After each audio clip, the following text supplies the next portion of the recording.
All right. Welcome to another Mixed Mental Arts book chat. Today we're going to talk about The Great Hunt. I'm not actually sure if we're going to get through the whole thing because it is a big book and we might split this off in two, but we'll see how it goes. But of course, we have your host here, Woke Centrist, aka Dusty Cubes and whatnot. And we got Mr. Andrew Meitzer, aka Mr. Mindgasms. Say hello. Hola, everyone. All right, so The Great Hunt is Robert Jordan's second book of the Wheel of Time series. It takes place pretty much directly after the first book. I think maybe a few weeks have passed between the end of the first book and the beginning of this book. I will have Yeah. to note that this book has one of the most interesting prologues in the series, I think. Oh, yeah. I don't know what you think about the prologue, but It's like, which prologue am I referring to? you mean the one for this book? Yeah, Yeah, it's like the one that the people on the Wheel of Time spoilers and Legendarium podcast refer to as Dark Friend Khan. Dark Friend Con, Yeah. aka Dark Friend Social. Mm-hmm. So in the very beginning of this book, there's like a Dark Friend convention, Yeah. and you kind of get to see how Dark Friends interact directly with the Forsaken for the first time. And it certainly seems it's not a really healthy relationship. They kind of have this fear, I guess, is the most like this very fearful and submissive relationship to the dark side or to the dark one. In this case, it would be Ishamael. Um, and one of the weird things I thought too is like they all get their individual instructions, but their instructions manifest themselves as instinctual. Like they don't even know their instructions after they're given them. Oh, yeah, that's interesting. I should pay attention to that more as we go through the books, actually, because I can think about that now that you mention it. I Yeah, was just thinking too. Um, could you clarify the distinction between Ishamael, Baalzamon, and the Dark One? Because I think I have that distinction right, but I think I'm not sure if I have it totally clear. So the Dark One, it's like he's basically the ultimate bad guy, and I think in one of those Daniel Green videos, it goes into the backstory of the character, and he actually used to be a man, and he himself was corrupted by evil and stuff like that. But Ishamael is like the name of the Dark One that you're not supposed to say, but it's not exactly the Dark One. The Dark One itself, it's like maybe lower down in the hierarchy or a manifestation of that, and then Baalzamon is sort of like a version of the Ishamael in comparison to the Dark One, but lower down on the totem pole or something like that. Or what exactly is the distinction? well, it's actually very confusing if the very first time you read, we're all led to think that uh, Baalzamon is the Dark One. Yeah, especially He's in Eye of the World, right? Yeah, because we get repeated, and at the end of the books where Rand vanquishes Baalzamon, and then he exclaims that he's killed Shaitan and the world lurches. Obvious that can't be true because one, the Dark One is locked in a prison and he doesn't have a physical body. Like he does not have a physical manifestation of himself. It's like a it's like saying the God of the Bible would have some body that a mortal person can kill. It's just not not possible. It's Uh, kind of like Voldemort before he gets resurrected in Harry Potter too. yeah, kind of like an ephemeral presence, a force of nature. So, what if we're talking about Ishamael? He is one of the Forsaken. He is one of the 13 Forsaken. Okay. He's also I just might have confused Ishamael with with Shaitan too, I realized. Well, it's deliberately obscured in the beginning of the series because Okay. in the book, Robert Jordan does have us believe, in some respects, that Baal-Zimon is the Dark One, but he is not. He's just.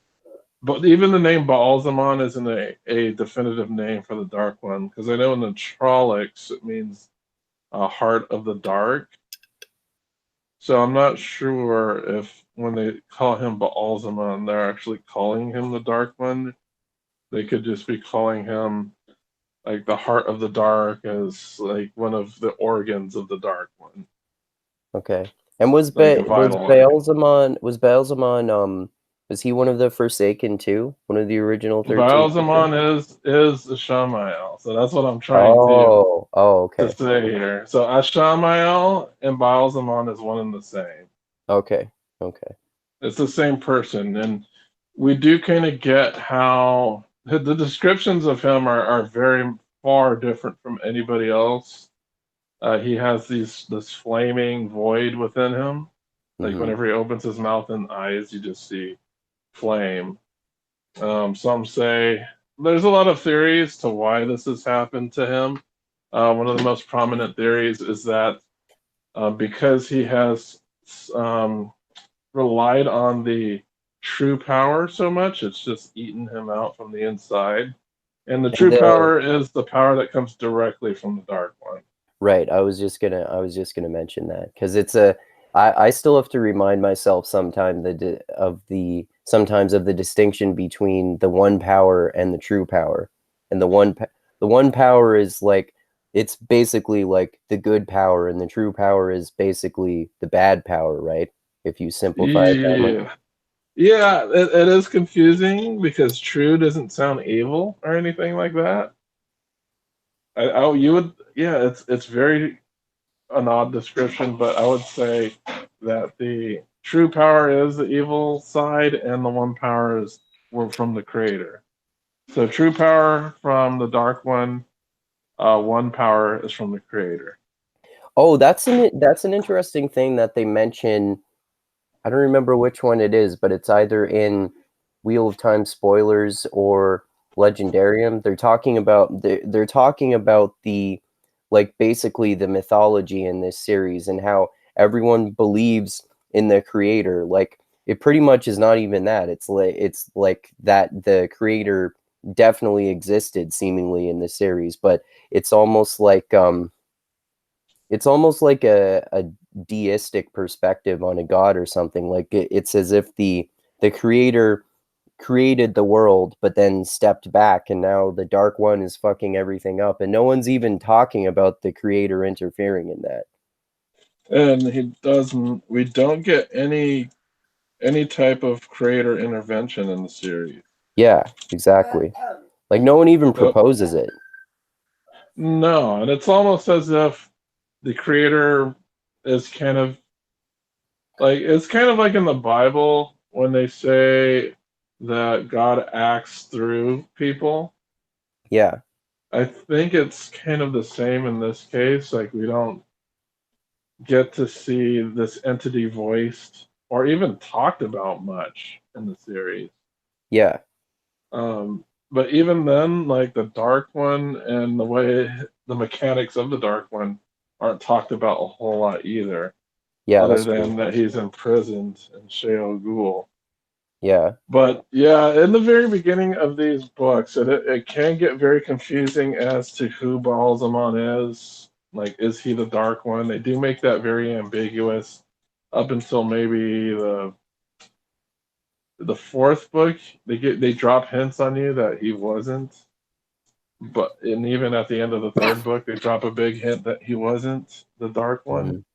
But in the first three books, it's very ambiguous of whether he's. Everyone thinks he's the Dark One. Maybe Moraine doesn't, and she kind of suspects. But as the reader, we all think that Rand has been battling directly with the Dark One for those first three books. Mm. You know, I think I don't know if I'm maybe just like having this memory egotistically or something like that. But I think that even though the first time I read all of the books, I missed a hell of a lot of detail. I seem to remember that even the first time I read these books, that I kind of noticed even in the second book, wait, I thought he killed Balzamon in the first one. Why is he killing a bad guy again in this one? That seems like it doesn't seem like it's the same bad guy. It seems like a different bad guy, which is the way it seemed to me the first time I was reading it, if I remember correctly.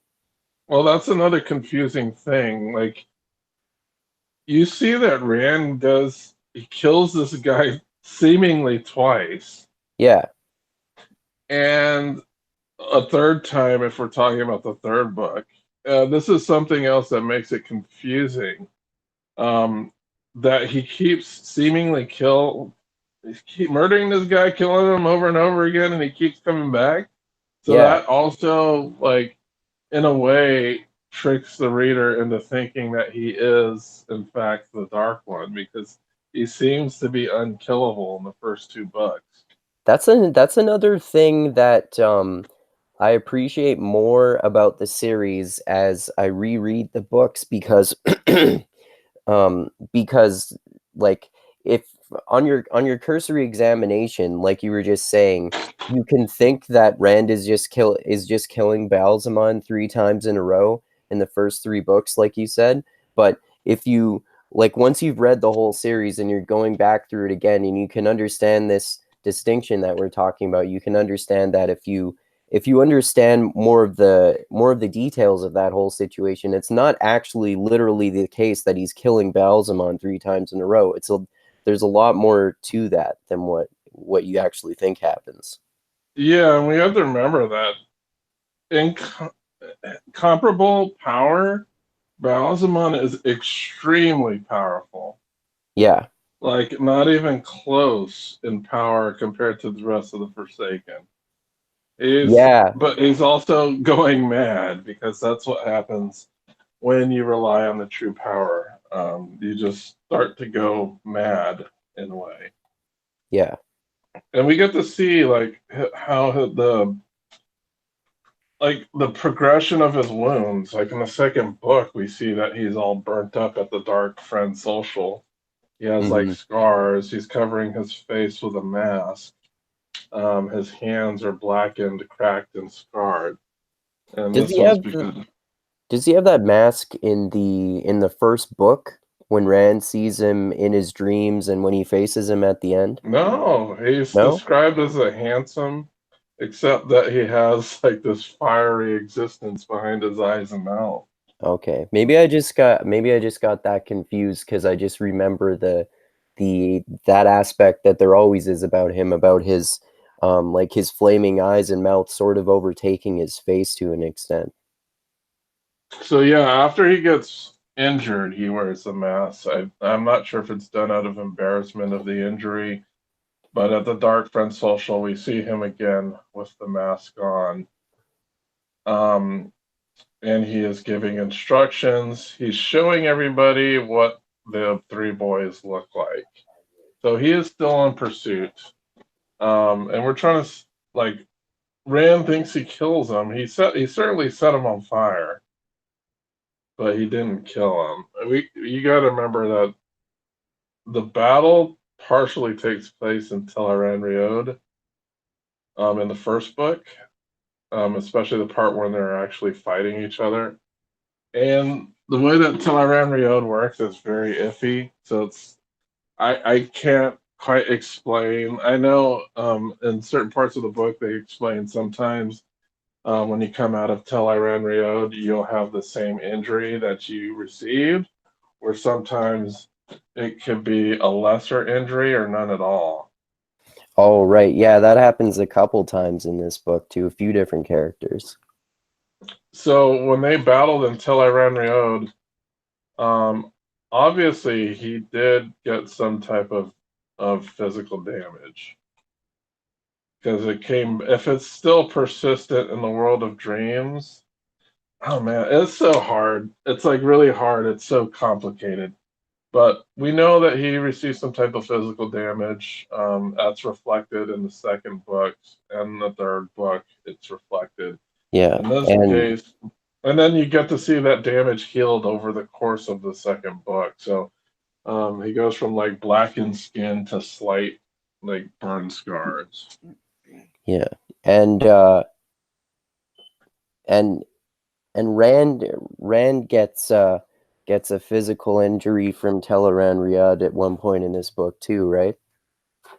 Well, the Heron Mark brands, Yeah. those were in Teleran Riod. So whenever he fights Beelzemon, he's always fighting him in the dream world. And I believe the only time he doesn't is there are certain parts in the third book where they're going in and out of it. And then you Okay. get to see, and then you see his body outside of the dream world. So they're certainly going back and forth between them in the Okay. third book when they're fighting.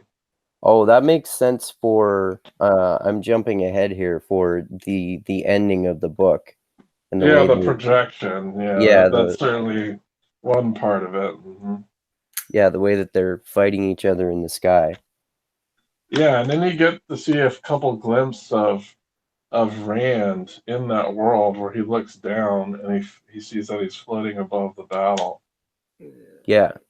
So he's not literally in the sky at that point. He's basically in like a form of Teleran Riod. Okay. All right, so we get this Dark Friend social.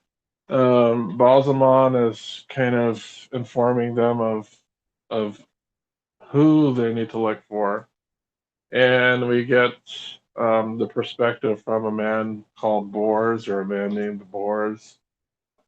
Um, every time he's referred to, it's like a man named Bors. It's not just Bors. It's like a man named Bors. Can you imagine how tedious if every character had to be called by a man named Rand or a woman named Nynaeve? Yeah. It says that phrase comes up a lot in the prologue. I don't mind it because it's the only time it ever comes up in the book ever, so it's fine. But he Yeah. received his instruction, Is and he he I wonder if immediately forgets it. sorry. Go ahead. I was just saying I was wondering like if the reason that was phrased that way if it's meant to suggest that that's not actually his real name. Yeah, that's what it's supposed to kind of suggest. We kind of get that at this place, everyone is trying to hide their identity. Everybody is wearing a mask.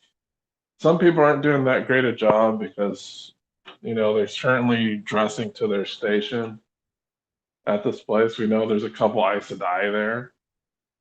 So we know that they're trying to hide their face just so one, I don't know what it is about the dark, but they don't really collaborate well. And they like to, what do you say, compartmentalize everything. They don't want everybody knowing all the information that is. And I guess that's done for hierarchical reasons, but it's just something that you see in the dark that they kind of split everybody up into factions, and they make it a competition rather than a cooperation. So there's that aspect. That's a very apt description. So after the social, the man named Boris. Do you know who the man named Boris is? The quiz question. Are you asking me? Yes, I'm asking you. Oh, no, I don't remember exactly who he turned out to be. Okay, so the man named Boris is spoiler alert, but if you're watching this anyway, you've likely read the book, so it doesn't matter. Jacob Carradine is the man named Boris. He is a white cloak. And he's one of the white cloaks that Oh, operates in Almost Plane. So you're gonna see that as well. So right. well, anyway, the meeting ends. They go their separate ways. And then we go back to Shinar, and Rand and Lan are practicing the sword. And in that practice, a strange incident occurs. Do you know which incident I'm referring to? No, I don't remember that either. Okay, so while they're practicing, Rand feels a constricting force of wind. Oh, no, I do remember that. Yeah. Yeah, so there's this, it's very kind of spooky. So, one thing, I guess Lan rationalizes that away as because they're close to the borderlands and to the blight, weird shit happens. It seems that Rand doesn't quite buy it. Yeah. And I think I have an explanation, but it's not for certain. My explanation for that is I think Lanfear is watching them, and I think she was just trolling them by using the one power in that one way. That's an interesting theory. That's possible. I mean, is it Lanfear or is it Lanfear who later, I don't remember whether it's Lanfear or one of the other Black Aja who kind of channels against Ran later when he finds Oh that, yeah, yeah. I know what you're talking about. So And we I'm got some saying that reverse. I'm saying that actually, regardless of whether it's Lanfear or one of the Black Aja later who does that, it means that it could happen since it did happen. Yeah, it certainly happened. But my theory is Lanfear because during out this time where he's in Shinar at Faldara, he always feels like there's a presence watching him. And I believe that presence is Lanfear. That would make sense, especially since um, like when we find out later, like we discover Selene, which um, which we find out is actually Lanfear.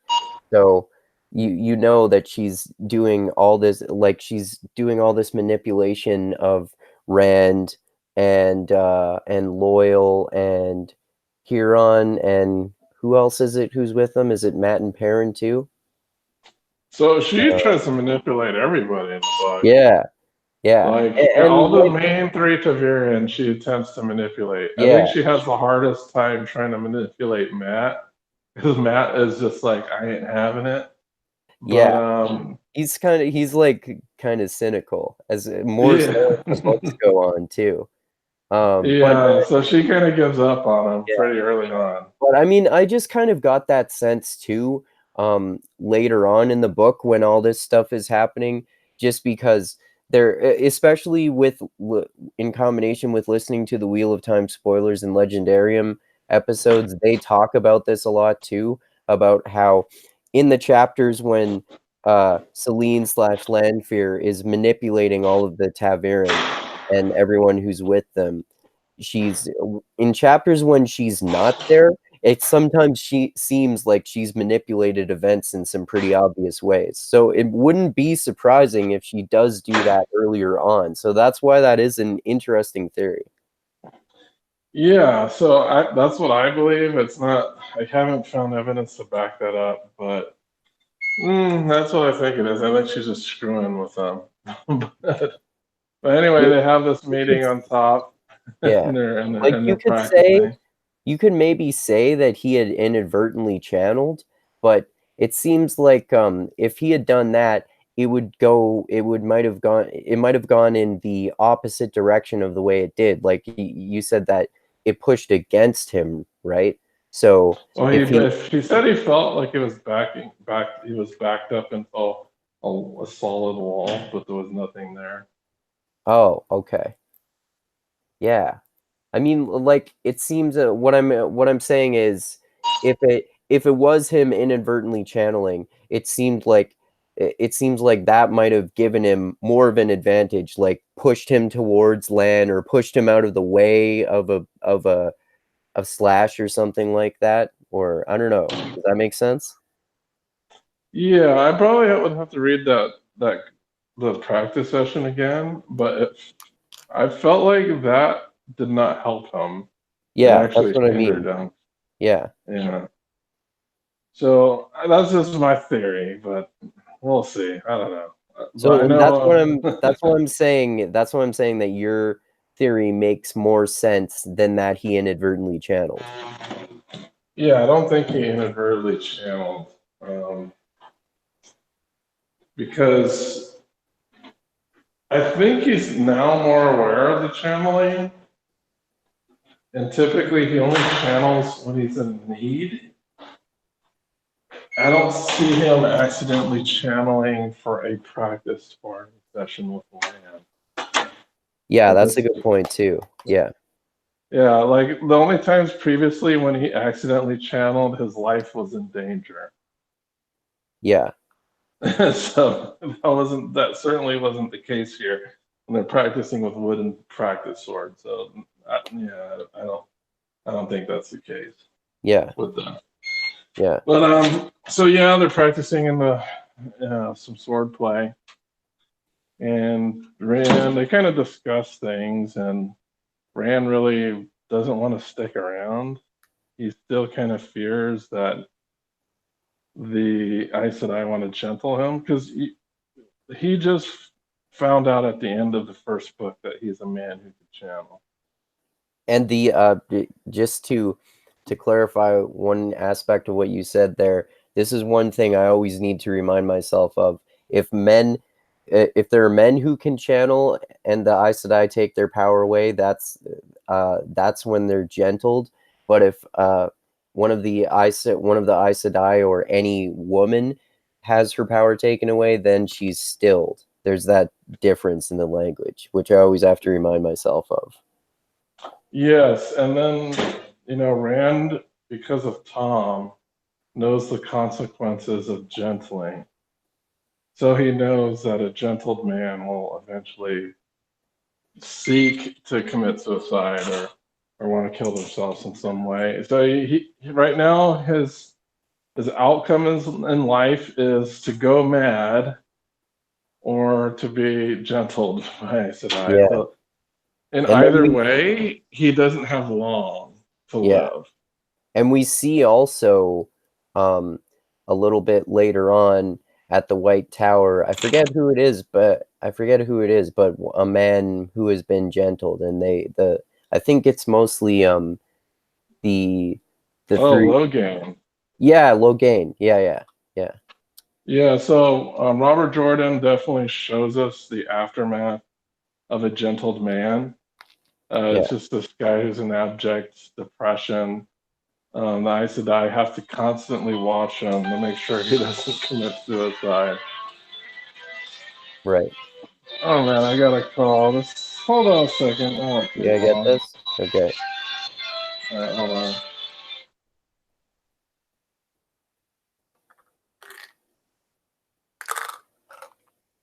Yeah, there's a lot of complicated shit to keep up with in this series. Like I said, for example, there's that distinction between being gentled and being stilled. And if you're a man who can channel, especially since men who can channel, the way it's understood at this point in the series, they pretty much inevitably go mad at some point. So any man who can channel is a really dangerous thing. So if a man can channel, generally they get gentled. And then if an Aes Sedai gets found to be part of the Black Aja, which is like the Aja of the 7 different colors of Aja in the White Tower that has been corrupted by the Dark One, if it gets discovered that an Aes Sedai is a member of the Black Aja, then they probably would get stilled, which is the same thing as getting gentled. It means they take your power away. So I Yeah. think that probably has the same consequences for women who get stilled, I'm guessing, right? Well, yeah, women who get stilled eventually get so depressed that they just don't want to live anymore. It's like withdrawal from a drug that never goes away. Oh yeah, that's a good description. Yeah. So because they always treat the one power as if it's a drug. There's a lot of descriptions of them wanting to hold on to it, but they know it's dangerous to do so. Yeah, yeah, especially like at times when Rand's using it when he does something that requires a lot of power. They Robert Jordan does a really good job of describing that. Like it feels so powerful, it feels so good, but it hurts so much. But I want to keep going. It's like it hurts so good. Yeah, and that's especially true for the men because their half is tainted. Yeah, So even with the taint, they're like, I don't care. And this is why yeah. the rationale that, oh, I'm just not going to channel and I'll live long. We know that that's never the case, except for Mazrim Time. But I believe Mazrim Time was had been linked to the Dark One for a while. Oh, really? Well, Why? I think well because Mazrim Time claims that he has been channeling for 10 years, and that's completely unheard of Oh, okay. for a Yeah, male channeler. I like this. I like the way this magic system works in the Wheel of Time in comparison to a lot of other fantasy series for that reasons. Like there are consequences for using the power. It takes a lot out of you. It's not just this thing where you can just use magic anytime or anything like that anytime you want to. It seems like maybe there is that to an extent in like Lord of the Rings or something, but clearly not as explicitly so. Like some like when Gandalf kills that Balrog, for example, in Lord of the Rings, he basically dies and comes back to life as a different personification of himself. But most of the other time he uses magic, he doesn't do that much. But when he does and he uses fire or or when he's fighting one of the Nazgul and he uses magic in Return of the King, it doesn't seem like he really suffers any consequences whatsoever.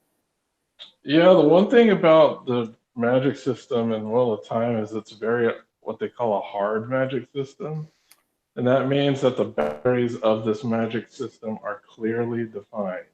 Yeah. And we know that if something is outside of those bounds, something fishy is going on. Yeah, Um, that's a kind of ironic part about it a little bit. Like so for example, when Rand does way more than he should be capable of doing, it makes it that much more impressive because you have these clear boundaries set that he is overcoming.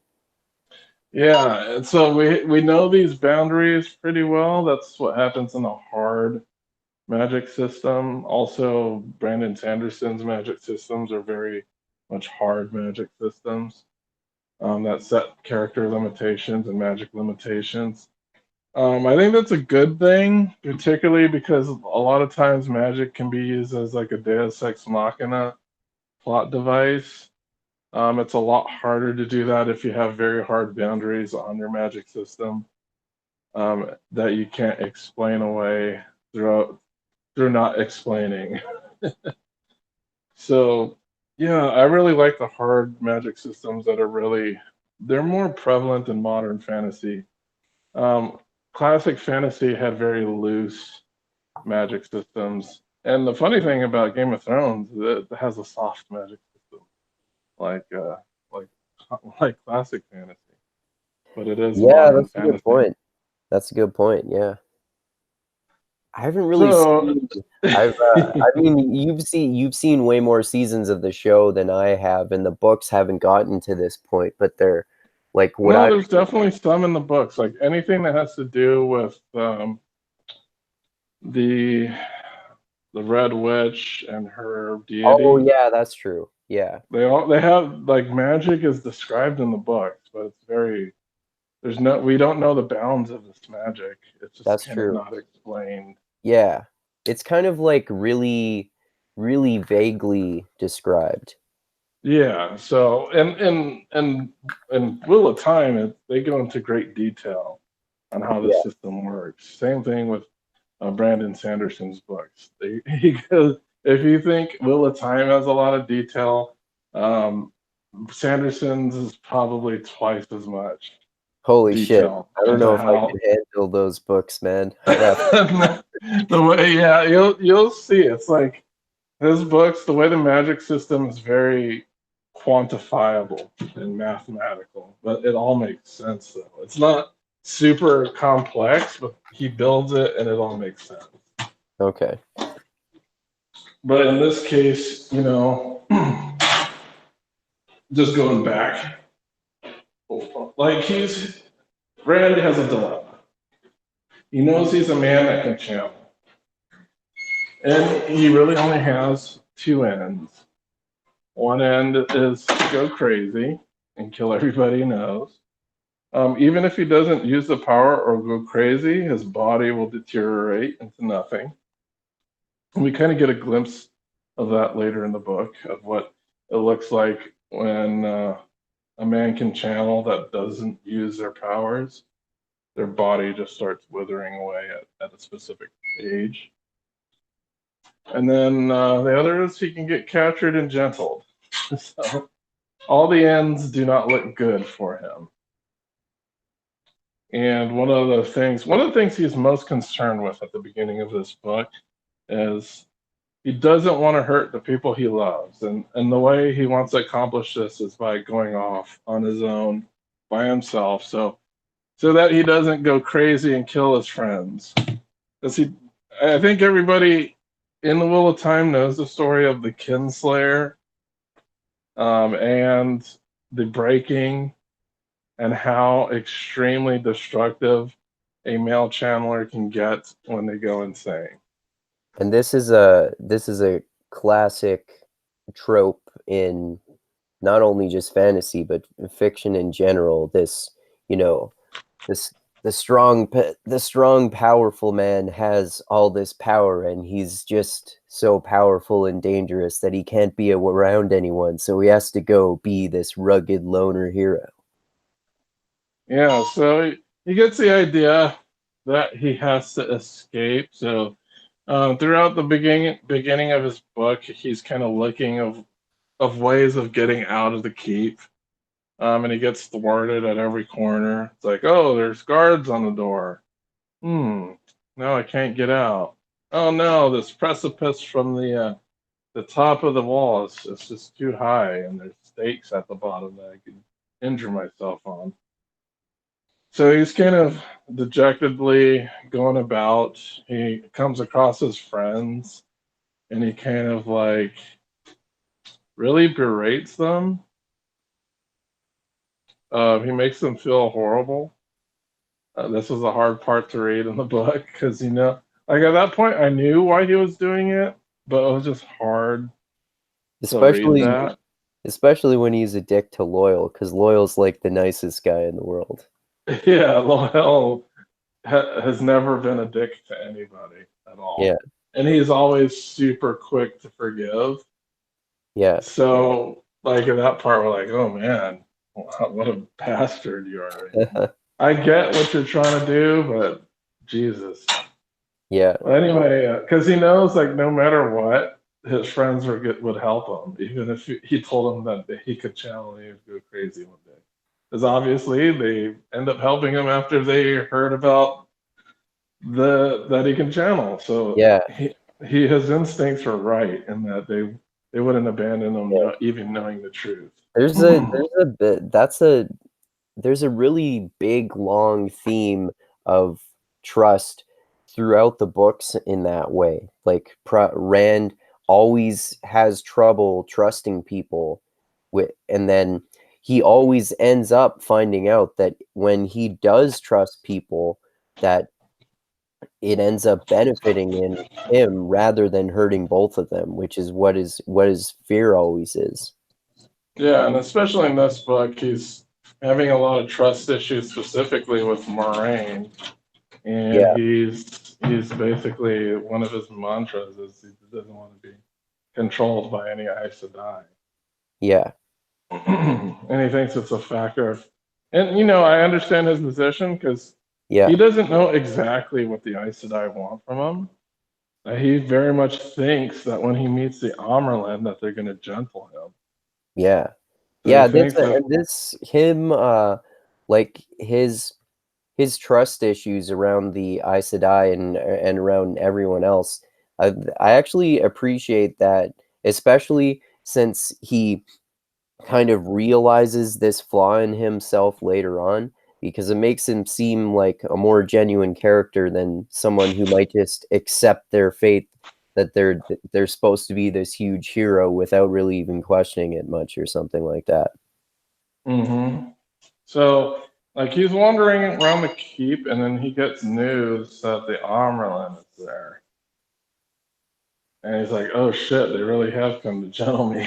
So he's even more desperate to find a way to keep himself away from the Amerlin and the Aes Sedai. I think eventually he goes to Egwene and asks for help. And she's like, well, I guess I can hide you in a dungeon with Padan Fane, which that was probably the worst idea ever. Yeah. They go down there with him, and I think he just gets too creeped out. And they say, this is a terrible idea. And then Egwene's like, well, let's go hide you in the women's quarters. And he's like, the women's quarters? And of course, there's this whole issue with men being there. He gets kind of snuck in, and they hide her in Egwene's room for a while. But eventually, what happens is he gets summoned, and Moraine knew he was there the whole time. She wasn't fooled at all. Um, and he has to go meet the Armelin Seat. So, what Lan attempts to do is to boost his confidence by training him in Shinaran formalities, showing that he is not someone to be trifled with. And he goes through all this stuff with the Armelin, and instead of him getting gentled as he thought he would be, she tells him, okay, so oh man, I'm jumping way ahead. So before they meet, a major thing happens. There is a Trolloc raid inside the keep. I forgot to mention this. This is important. So there's a Trolloc raid inside the keep. Alarms are raised. And Rand goes running throughout the halls of the women's apartments with a sword, which is an extremely uncouth and uncivilized thing to do in Shinaran culture. Also, before this, Leandrin's trying to manipulate one of the Shinaran ladies into finding Rand using some form of light compulsion. So we got that as well. But ultimately, the Trollocs run off. Rand was like, "Oh shoot, Egwene is down in the dungeons. Let's make sure she's safe." He runs down there. He sees both her and Mat knocked out, and there's like this Trolloc script written all over everywhere. Fane is missing. The Trollocs stole the Horn of Valir. They stole the dagger. So all of this happens before he meets the Armelin. So when he does meet the Armelin tasks him with, instead of bringing him to the tower to be gentled, that's what Rand thought was going to happen. She tasks Rand with going after the dagger, because without the dagger, Mat's going to die. Yeah. And of course, Rand is going to do that because he's really loyal to his friends, despite what he tried to do earlier. Mm-hmm. He was actually doing that to try to save them from his eventual destruction. But he's kind of surprised that that's what they asked him to do, and that he would be going off by himself. So this is when the characters kind of split off. We get a splitting off of the boys and then a splitting off with the girls. As the girls are going back to the tower to be trained. Right. And the boys are going to go after the horn. So I guess the title of this book kind of has two meanings. Do you know what they are? Not really. Well, you got to know at least one of the meanings. Come on. Can you repeat the question? The title of the book, The Great Hunt, has two meanings. Okay. So the Great Hunt for the Horn of Valere, or Valere, however you say it, that's one of them. Mm-hmm. And then I guess you could say, would the other sense be in that it's the hunt for the dagger, or the hunt to the hunt for Rand to resurrect Arthur Hawkwing, or what he does at the end, or something like that? Or am I way off on that one? No, you're close. I would say, yeah, the story. There is a folklore within the Wheel of Time called The Great Hunt, which is one of the tales that Tom Maryland and other Gleeman tell, which is about the hunt for the Horn of Valere. The other Great Hunt would be basically the quest that they go on in this particular book, where they're going and they're hunting for the dagger and the horn. Okay. So it has that kind of double meaning there. Yeah, that makes sense. So the Great Hunt starts. They gather their things in the courtyard and they bid goodbye to the Armelin as they're going to kind of part ways. But before that, a gray man, I think he shoots an arrow. I'm not sure. I believe he shoots an arrow. It's an arrow or a crossbow. I think it's an arrow, but I don't remember. Well, anyway, the arrow misses Rand. It grazes the Armelin's arm, and then it kills one of the guards. Yep. Like, they make it very unclear who the arrow or the bolt was actually for. Oh yeah, I remember this part. That's when it seems that, well, I think based on what on what Sioan Sanchez says after this happens, it makes it seem like she's suggesting that the target was Rand. Yeah, and I don't know who would have ordered that assassination on Rand either. As I don't believe Balsamon at this point wants to kill Rand, he just wants to capture him. Yeah, and Lanfear is basically trying to manipulate him, and it wouldn't serve her purpose to kill him. Lanfear doesn't mean Rand any harm. Yeah. Like, she just wants to seduce him and rule basically side by side with him. She doesn't mean harm to Rand in that way. She doesn't want to kill him. Certainly not. At least not at this level. But I don't know exactly who ordered that. It's unclear, but I know it happens. All right, so they part ways, and then they meet up. So the leaders of this crew,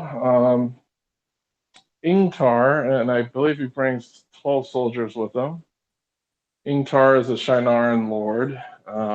He was in the first book, and he was actually going to help Moiraine in the Blight, but she declined his help. She said it would be better to go through the Blight with a smaller force that's unnoticed. But Ingtar is a Shienaran lord. He agrees to go along with the boys. And he also hires Hurin, who's a sniffer. And do you remember how Hurin's abilities work? Not exactly. It seems something like I guess the scent aspect, or the sniffing ability that Perrin has, but without all of the other abilities that he has, in a way. Well, specifically, Hurin can smell violence. Right. Like, he can't smell a Trolloc, if a Trolloc does no violence, he wouldn't be able to smell the Trolloc, but he could smell violence where violence has occurred. So that's his ability. And since violence had occurred at the keep during that raid, he can follow that trail. And then any other violence that occurs during that chase just only helps him follow the trail. So that's his ability, and we call him a sniffer. And I guess this is one of the talents that has nothing to do with the one power. Right. All right. So a lot of the first half of the book, there's a lot of chasing going on. I know they come across many little camps and towns that the Trollocs raid, and they see the aftermath of these things. Some of them is pretty sickening. I know they come across one of the most interesting things that they come across is a fade nailed to a wall through his eye sockets. And at this point in the books, we're like, who the fuck can do that to a fade? Because fades aren't these cowardly little enemies. They're supposed to be one of the fiercest infantry units that the Dark has. They're basically like the captains of, like, each fade commands 100 Trollocs. Yeah. And fades themselves are particularly deadly fighters. So we see a fade with its head nailed to the wall through the eye sockets. And we got to think, like, okay, something crazy is going on. And then we get a chapter from the point of view of Fane, Padan Fane, who had escaped. And he basically says what he did. He nailed the Fade's head into a wall. We're like, shit, Fane's gotten really strong somehow.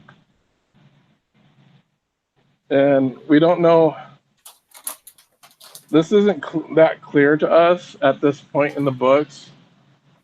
But if you read the whole series, we would know that this power of Shadow Logoth is really strong. It gives Padan Fane a lot of abilities that he wouldn't otherwise have. So that's one thing to take a look at. Why would he be able to kill such a strong foe? And they actually fear him. I think the Trollocs fear him because of that. They saw what he could do. So now he has command of these Trollocs. And it seems like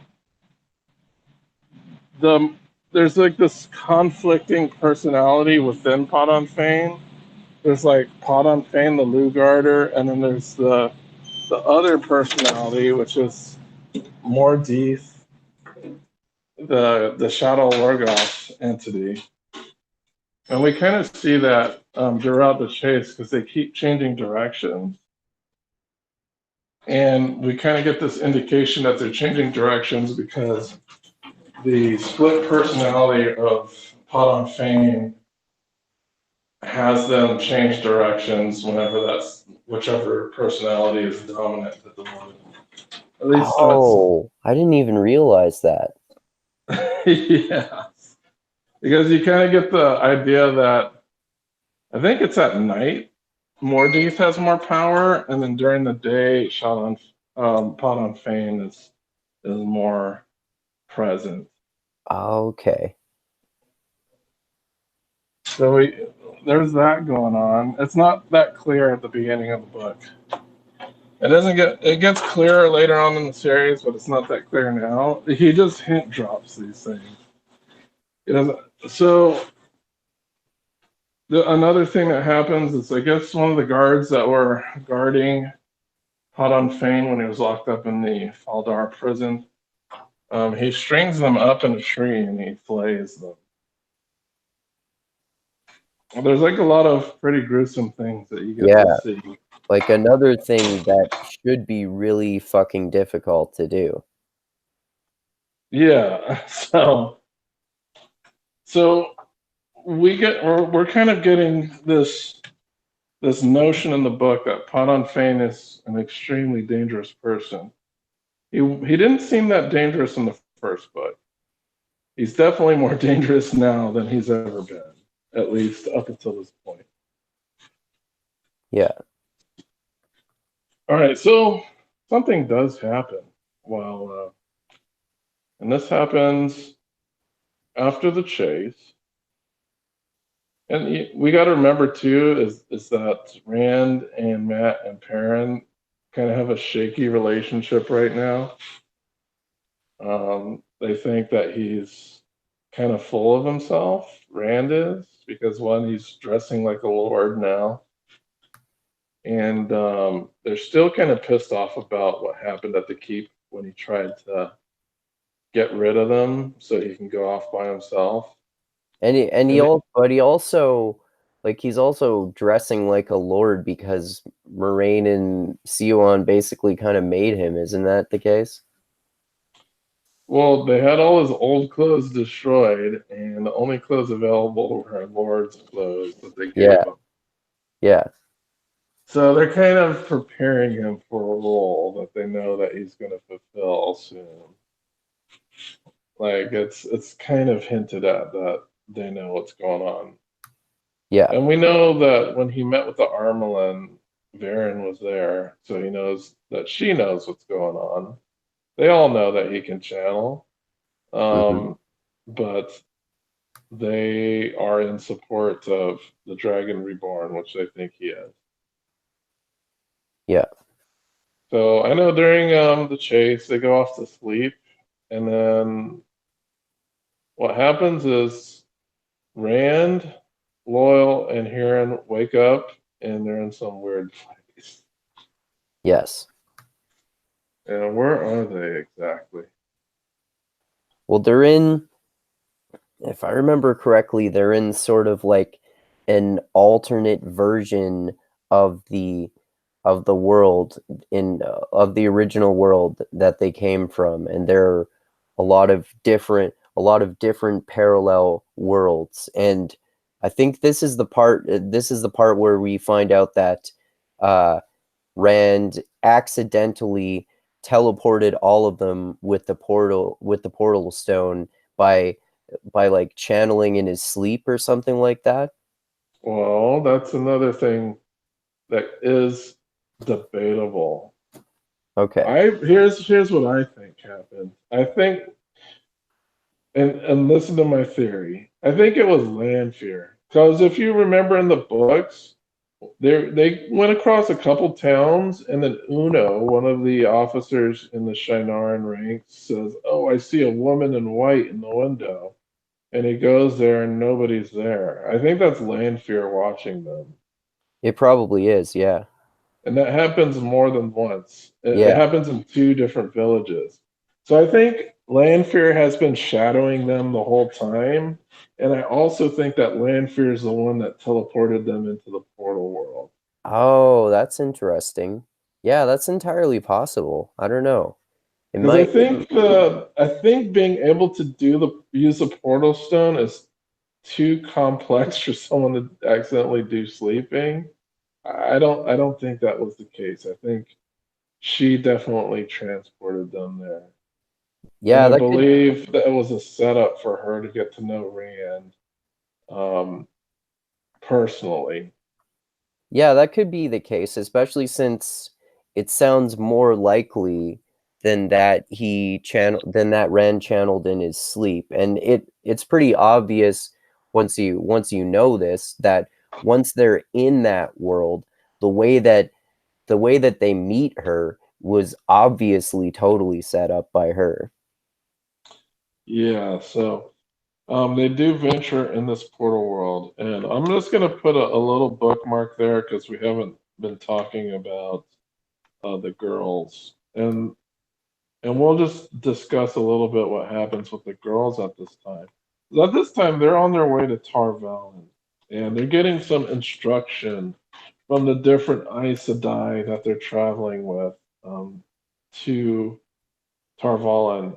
And I wanted to give special attention to the lesson that Swan Sanche gives to Nynaeve.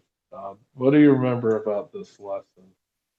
Mm, I don't really remember much about this one. I might remember more if once you describe it, though.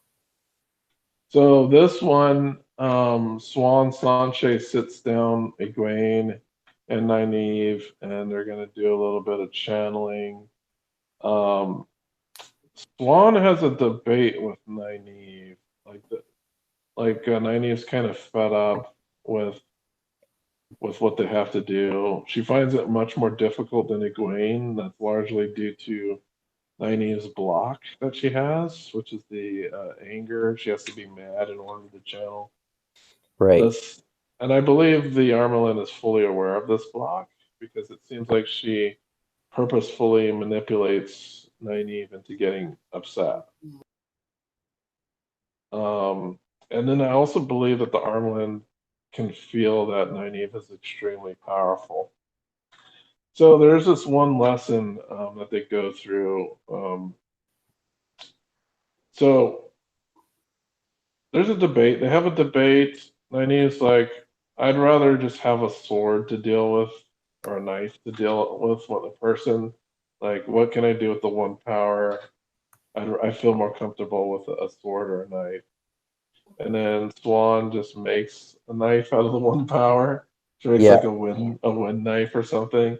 And she's like, "Oh, this thing's useless. I rather, what's better? Why would I need a knife when I could just do this?" Yeah. And then she completely restrains Nynaeve and Egwene as well. Um, this really, really pisses off um, Nynaeve, Yeah. and she's like, unhand me. And then Swan's like, well, this is a lot more useful than a sword, isn't it? And Yeah. then she starts to lift them off the ground and float them in the air. At this point, Nynaeve gets pissed enough to channel, and then she lashes out at the Armelin, and she gets slammed against the wall. And instead of the Armelin being upset, she's like, good, she was happy that she did that. Yeah. And then she put a block on Nynaeve. Yeah, I And remember that. I remember that whole scene now that you mention it. She did that whole thing to provoke Nynaeve into channeling. yeah, it was all a deliberate act. Yeah. And it was also meant to show Nynaeve that, okay, you're powerful enough to do this to me, but look what a single Aes Sedai can do to you, and now you don't have access to the power anymore. Yeah. And she explains to Nynaeve that, you have so much potential that one single Aes Sedai, when you're fully at your potential, a single Aes Sedai wouldn't be able to block you from the one power. And Yeah. this is kind of like a big motivator for Nynaeve to get better with the one power, knowing that if she got more powerful, a single Aes Sedai wouldn't be able to block her from the one power. Exactly. So that's the important lesson that they get on the road to the White Tower. Eventually, they do get settled in and start going through the ropes. And also, basically, at the end of that conversation, Swan just tells Nynaeve, like, you're pretty much ready to be accepted. And that was pretty much her kind of test to see if she was capable enough to be an accepted, which is the second level of Aes Sedai ranking. So there's novice, accepted, and Aes Sedai. And once they get to the tower, Nynaeve does the test. Yeah, we can talk about the test now if you'd like, and then we could go back to. Um, we'll go back to the portal world, but let's go ahead and talk about the test. What do you remember of the test?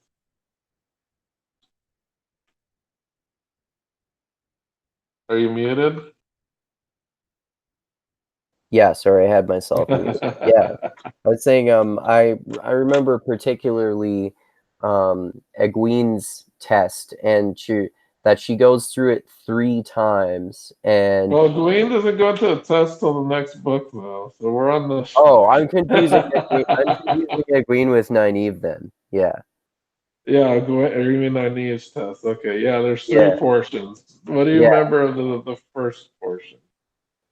See, is it the first? Is it the first one when um, she comes across, who is it, Logain in that maze, or is that the second one? Well, the first one is Agenor in the maze. Agenor, not Logain. Yeah, is that the Yes, first one? yes, and the Okay, way only comes but once. right. And then, and she's naked for some random reason in the maze, Well, right? no, no, I think when she gets in Tel'aran'rhiod, she's clothed.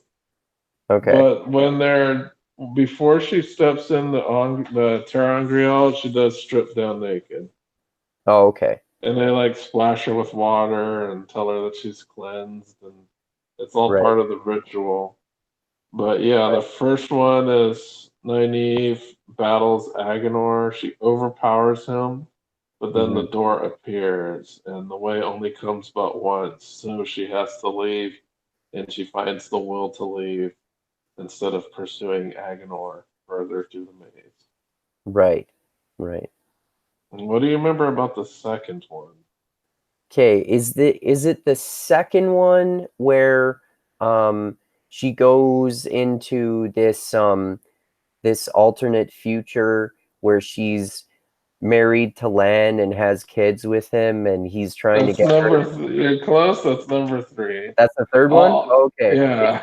It's the second one then where I forget what the circumstances are, but that's the one where she comes away at the end of it with thorns in her palms in the real world from getting stabbed with them in Tel'aran'rhiod. No, that actually does happen in the third one, I think. Oh, that happens You at the end mean, of the third one? yeah, Okay. the stigmata when she gets I the don't remember the stigmata. second one then. Yeah, I remember Okay, so the stigmata from the third one, I guess. all right, so the second one, she goes back to Emmons Field and they have a new wisdom. And if what a wisdom is, they're basically like the female mayor of the town. Because in Emmons Field, the power is shared kind of equally between men and women. And because Nynaeve had to go chase after these kids, she abandoned her mayorly wisdom duties, which really revolve around being the local doctor, I guess. She would be the apothecary, um, the woman you would come to if you're having some type of problem. In this case, they leave behind this lady who's like really mean. And I think she's one of the Congars, or I think her name is Days Congar. And people are just complaining about her. They're afraid of her. They think that she's poisoning kids on purpose to manipulate people. And I think she first encounters who is that? Egwene's mom. What was Egwene's not mom's name? I forget Egwene's mom's Oh, name, but she's the keeper of the inn.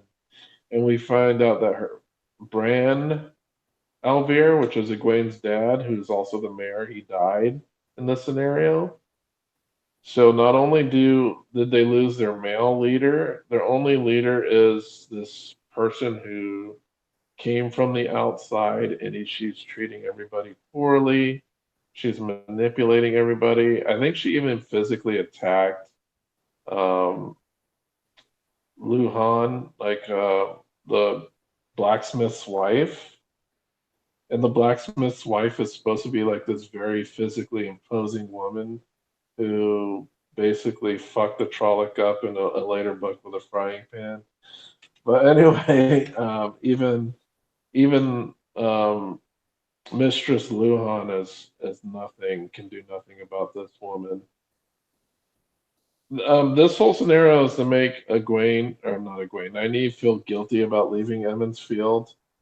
And as I think she's as the former mayor's wife is explaining that um, this new wisdom has been poisoning children, the door appears in the way only comes but once.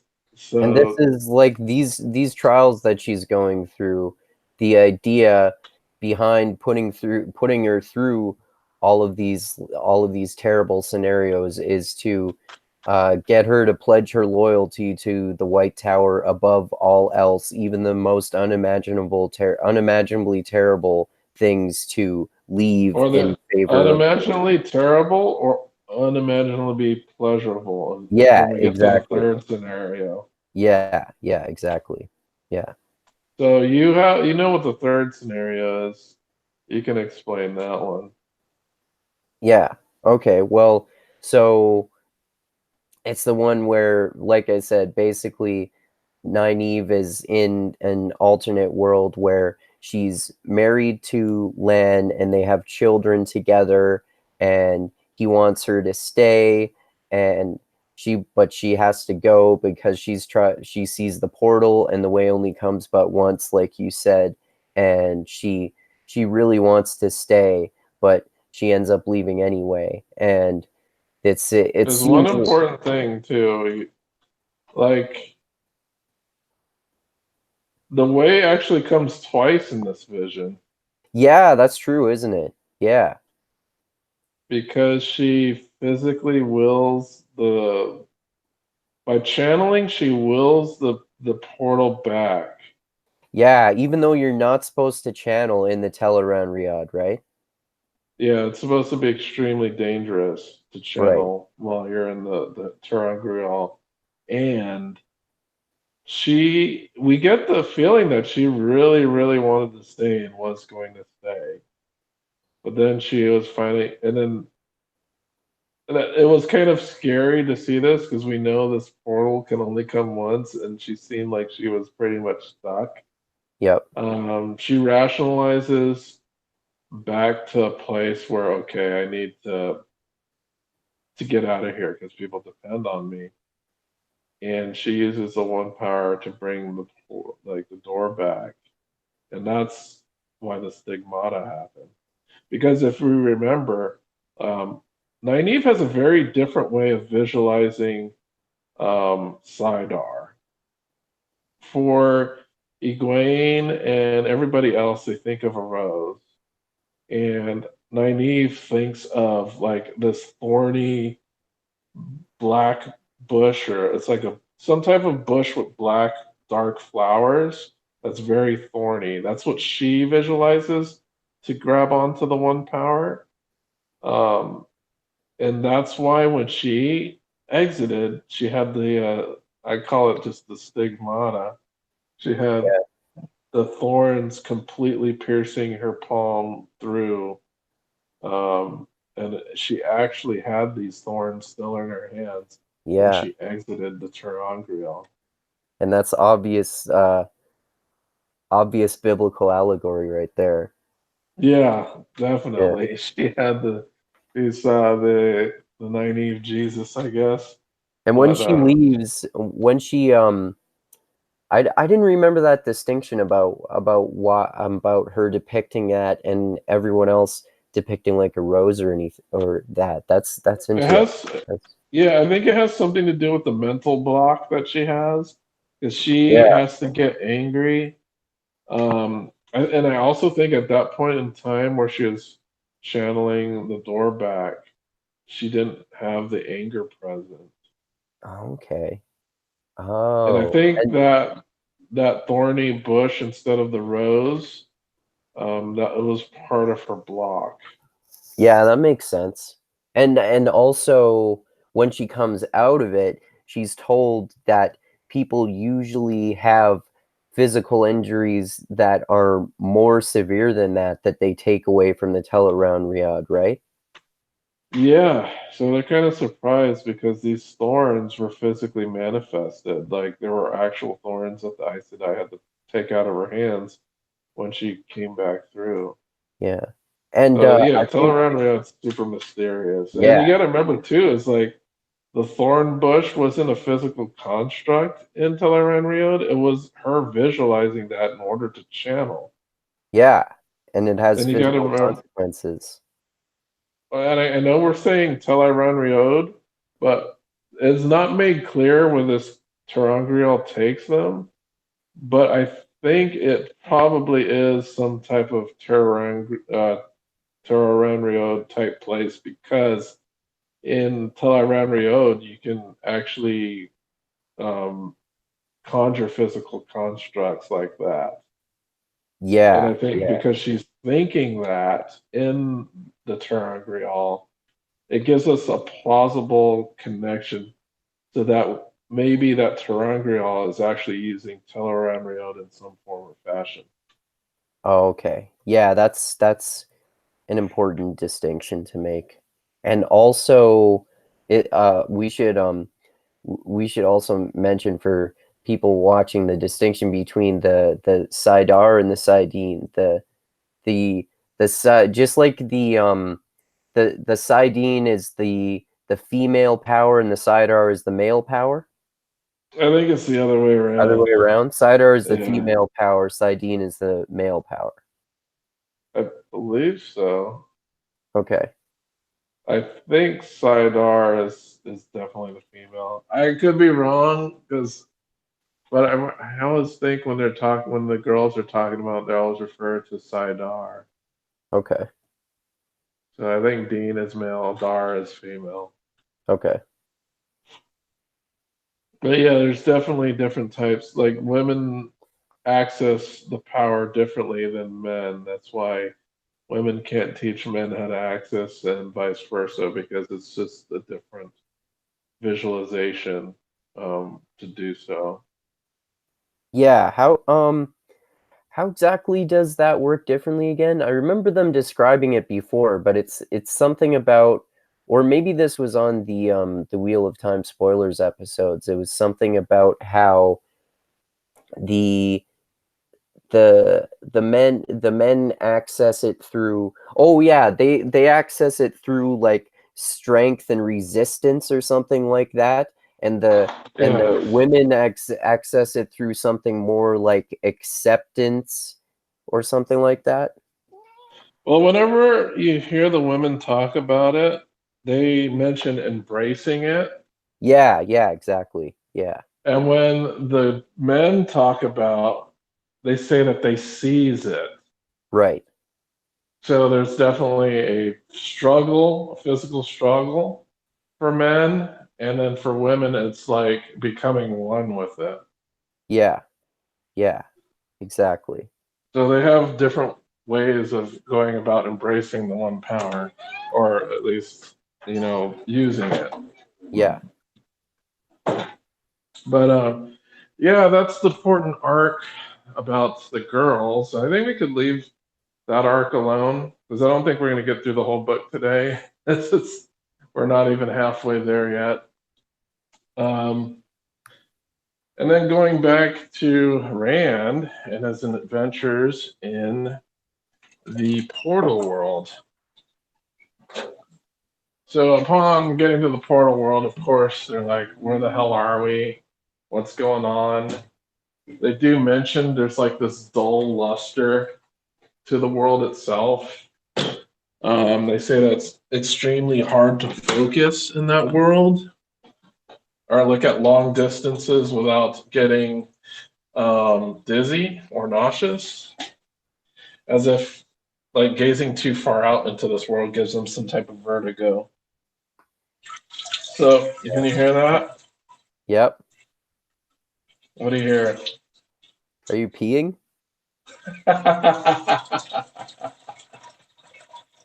Yeah, baby. Well, anyway, um, just injecting a little bit of Neil Gaiman narrative in there Yeah. because he likes his peeing main characters. But anyway, what was I gonna say? Oh yeah, yeah. So they're in the portal world. Kieran is actually able to pick up a faint trail of violence. Yeah. Um, and when Heron says that he can smell them, this makes Rand believe that they are in this world also. Hmm. So he, Loyal, and Heron continue to hunt. And Loyal does have a lot of apprehensions about this place. I believe during this time he sings to a tree, and this Oh yeah. tree creates like a battle staff for him. And he was kind of appalled by it. Rand didn't understand why he would be so angry or so appalled by what the tree had given him. And he said that it was very unusual for a tree to be happy to imbue a weapon to somebody, Right. as if the nature of the world itself is just violence and death. So this really made Loyal very like standoffish about this place. Hmm. He feels and knows that there's something evil here. Yeah. And we do kind of find out later too of how that is followed up and put to rest. But they're traveling for days and they're noticing that they're seeing like specific landmarks that they wouldn't have seen as quickly as they thought they would for the amount of travel. So they figure in this particular place, it's a little like the ways, like distances are shorter, and time is a little different there. And he believes that okay, we can travel, we can catch up to them now because we can move a lot faster. And there's a time when they're on their little quest, they see a woman who is being attacked by some type of weird creature that they've never seen before. And who is the woman that they find, Andrew? It's Celine who we end up finding out is actually Lanfear, a dark friend, pretending to be Celine, and she basically pretends to be a damsel in distress uh and a lady of noble heritage who seems to have power, but she is apparently not an Aes Sedai. Well, it's apparent that she's extremely knowledgeable about things that happened right after the breaking or pre-breaking. Yeah. And she seems to be really knowledgeable at the place they're in, its use, how to get in and out of it. Yep. So this makes Rand kind of suspicious, and I think he asked her more than once if she's an Aes Sedai, and she gets Yeah, and pretty she pissed gets off. irritated about it at some point. Yeah. And how does Rand describe? Because this is the point of view of Rand. How does he describe Selene? Oh, he describes her as like by far the most beautiful woman he's ever seen, and it makes him feel guilty because he's in love with Egwene, and he knows that. I think that's the only. Does he think about Nynaeve too at this point? And I'm not sure if he No, thinks no, about he's Min too. Is it at just this point. Egwene? It's just Egwene at this point that he's been Yeah, thinking about and it seems in like conflict. and it seems too like I think they talk about this in the Wheel of Time spoilers episodes that she might be using a little bit of the true power to help her to like partially compel men into seeing her as even more attractive than she actually is in a way, because they're all just always just totally dumbfounded by her, like they're all like awkward teenagers. Well, it seems that every man that sees her, except Matt, well, even Matt describes her as pretty damn hot. Yeah. Every time you hear a description of Lanfear, and this is even from female characters, Yeah. because at the end of the book, we'll just skip ahead. She meets with she meets with a Min, and Min describes her as the most beautiful woman she's ever seen. Yeah, that's true. Yeah. So I don't know if how much of that. I know she does alter her physical appearance, but I don't know how much of it is like, is she actually hot, or how much of her appearance is being altered by using the one power or whatnot. I like the theory I heard that she probably just naturally is incredibly hot, but not like to the point that it seems to get a little bit hyperbolic with all of the with some of the characters, at least, like how they're just kind of doing whatever she tells them to and having a hell of a lot of trouble resisting listening to every single thing she says. Except Matt. Matt doesn't have that much trouble. Yeah, that's true. And I believe she does appear to be hot in front of Matt, and Matt's like, whatever. Yeah, that's 'Cause true. it seems like Matt isn't that enamored with hot girls. He kind of likes normal looking chicks. That's a good point. Yeah. Like throughout his adventures, like the chicks that he beds tend not to be like nines and tens. Like he doesn't really care about nines and tens. Like the girls he cares about are ones that aren't super high maintenance, it seems like. Right. Except maybe Tuon. She's pretty high maintenance. Yeah. But anyway, oh man, again. Jesus. You need another call. Yeah, hold on a second. All right.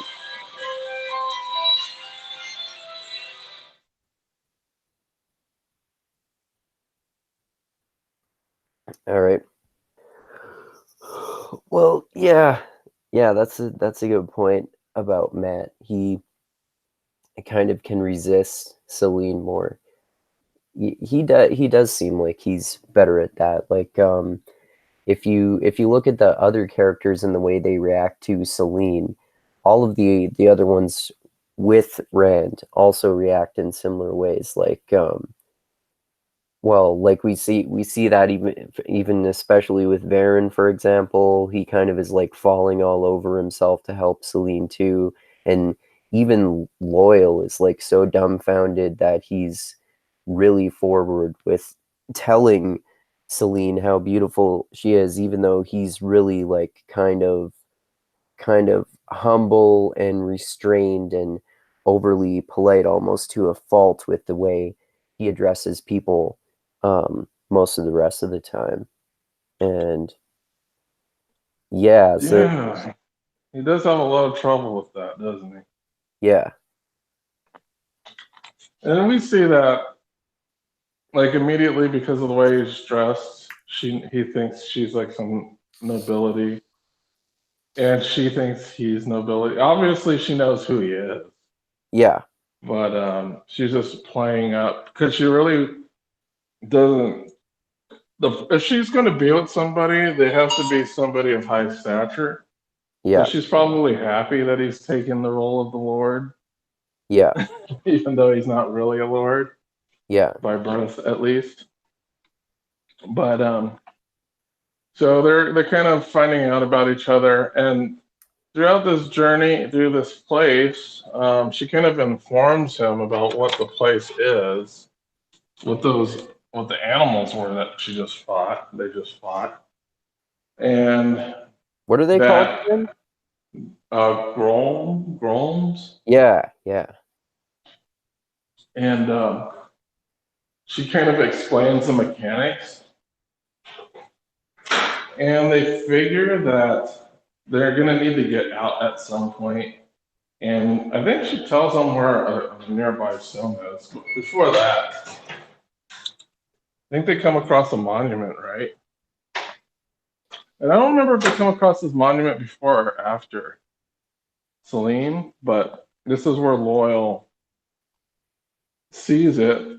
He knows what it is because he has some pretty good eyesight, better than humans. Rand thinks it's like the tower that was erected by Archer Hotwing during the right, Trolloc War, so he just kind of rushes off to go look at it. right, And when he gets up to it, it's like not a hawk at the top, it's a raven, and then there's all this Trolloc script written all right, over the thing. right. And they're like, "Holy crap! This is." this is made by Trollocs. And then Loyal comes to the conclusion that, oh yeah, this place is probably what would have happened if the Trollocs won the battle instead of the humans. Right. And like get super sad because And nothing I living. remember, I forget who it was, but one of them brings up the point that how come they're not everywhere? And then one of the it might be Loyal who says something like, well, it's in their nature to kill, so maybe they just killed and kept killing and maybe even killed each other or something like that. And killed until there are none left. Yeah. And they're cannibalistic, so Yeah. you know they're gonna eat each other for just to survive. Yeah.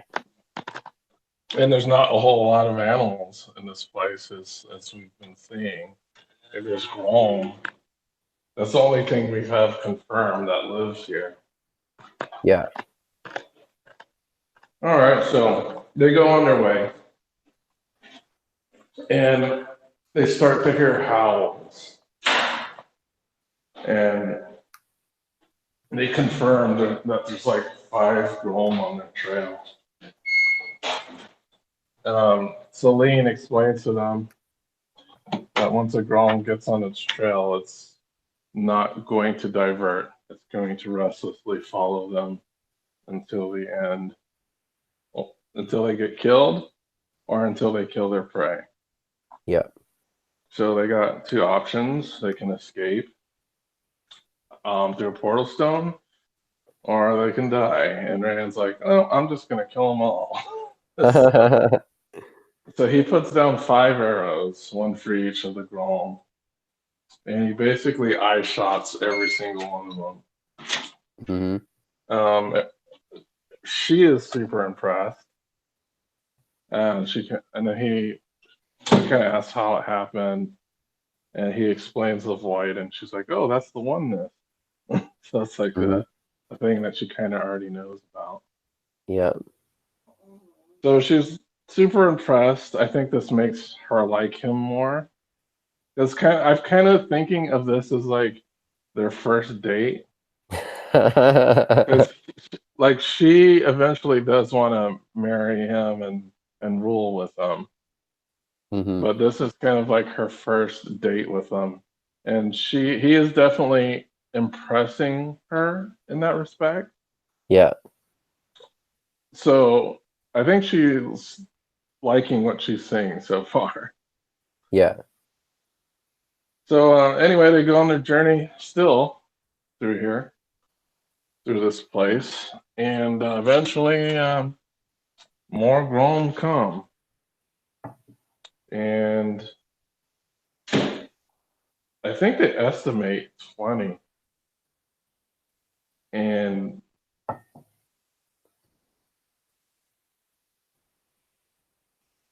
they're like, Rand, there's no way you're going to kill 20 of these things or more. I think they estimate 20 or more. It's like, we got to make a break for the portal stone. We got to get out of here immediately. So the Shalene tells them that there's a portal stone up ahead. They find it, I think, within seconds of them, before them getting overwhelmed by the Grom. He successfully uses the portal stones to get back into the real world. Mm-hmm. And finally, he's back, and they find out that they are ahead of Fane's group. Huron smells that they had passed them somehow. So they gotta wait at camp for them to catch up. And at night, they notice a faint campfire off about. And Huron says that he smells them. That's them. That's their camp. Huron had done a little bit of scouting and he came back. And I believe Rand and Loyal go off to go sneak off and grab the horn and the dagger bag. So they go sneak into the camp, they I know Rand couldn't pick up the chest because it was just too big. Right. So he had Loyal do it. Hmm. And as they were leaving, they got found by a Trolloc. So they do just a small amount of fighting to get away from 3 or 4 Trollocs. Occasionally, some jump out and try to get the box back from them, but they are unsuccessful. And then they shake the Trollocs, and the camp is roused. And they're like, "Oh, we got to get the hell out of here before they get on our trail." And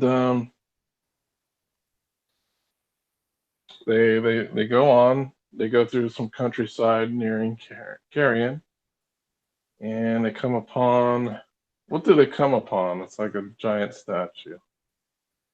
I don't remember that one. All right, so they come upon one of the Choden Call. Do you know what the Choden Call is? No. The giant nuclear sangreals. Oh, okay.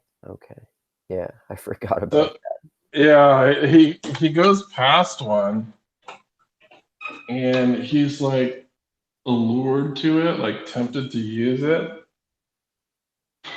It's like calls to him, and Lanfear, Celine sees this, and she knows it's extremely dangerous to interact with this sangreal, and she attempts to stop him, kind of at almost all costs.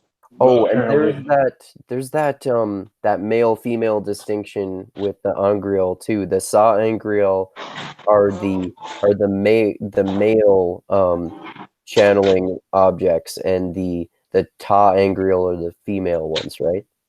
no, there's no Other way around? distinction. But there are sangreal that work for men, some that work for women.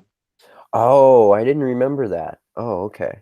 Yeah, sangreal is an extremely powerful angreal, and the angreal is just an amplifier, a power amplifier. A terangreal is kind of like a independent device that has a specific purpose. Oh, okay. I totally forgot that. Yeah, so like the rings, their purpose is to show you the visions. Hmm. There's some terangreal that Bail Domon gets a hold of. One of them is just like a little glow stick. So they're different. They're like powered devices that do a specific thing. Right. A terangreal, and a sangreal is just an amplifier of the moon power. A sangreal is a huge and super powerful amplifier, and an angreal is just like your run of the mill. So Kalendor is a sangreal. Okay. The Choden Call are sangreals. I Okay. think the fluted rod that's in the White Tower is also a sangreal. Okay. I might be wrong though. So what are some examples of terangrials? terangreal would be the 3 ring, the accepted test. The red doorway that goes to the snakes and the foxes realm. Oh, okay. Um, the seals of the Dark One's prisons, the terangreal. Okay. The sad bracelets are terangreals. The what you would call them, the idom for the Shanchans, those are terangreals. Oh, okay.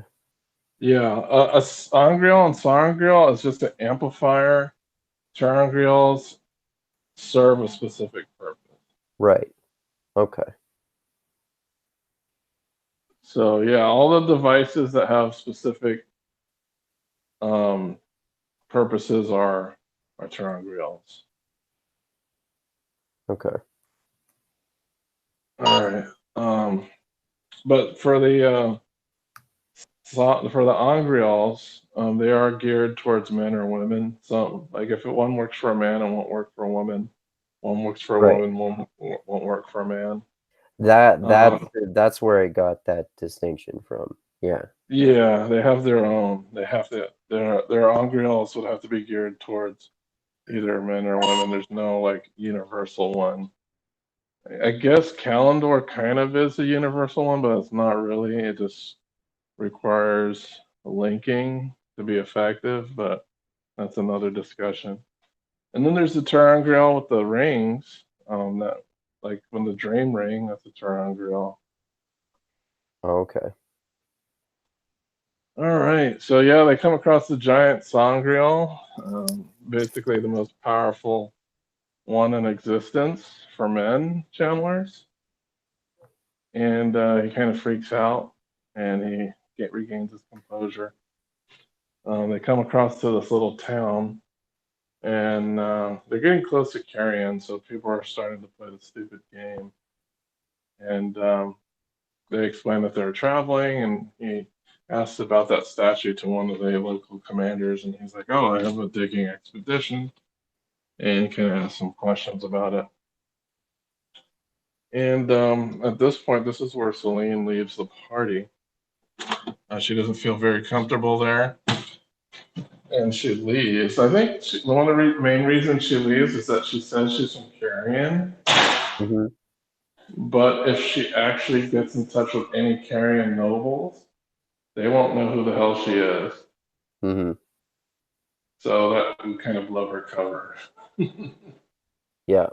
And this makes sense when he actually gets to Carrion, where he's asking around and nobody knows who the hell she is. Yeah, because she was just fucking lying. Yes. So, yeah, I think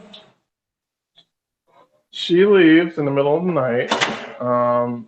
He gets quote unquote escorted to Carrion. He feels like he's being held hostage, Yeah. but he goes along with it. And they get to Carrion. And I actually think this is a good stopping point. Okay. This is, we're only halfway through this deal. And Yeah. how long have we been streaming? Like 2 hours? I think around that, yeah. So, yeah, we might have to discuss the next half the next time we meet, which will be next week. But yeah, the first half of the book is like I remember reading the first book, and then the second book kind of fleshed out the world so much more than the first book. Definitely. Like Like we get to getting see in, how the one power works. Like the one power is super mystical in the first book. And yeah. then the second book, it gets the boundaries start to become harder. We kind of recognize that the limitations of the one power. Yeah. And then also in the second book, there's all the political scheming, even amongst and you get into more of the distinctions between the different colors of the seven Aja, and all this other sort of stuff like you were talking about in terms of the magic. And then we get introduced to new characters, and then there's character development and the ones we already know, but some of them aren't as much in this book. Like Moraine, Lan, and Tom are not in this book that much.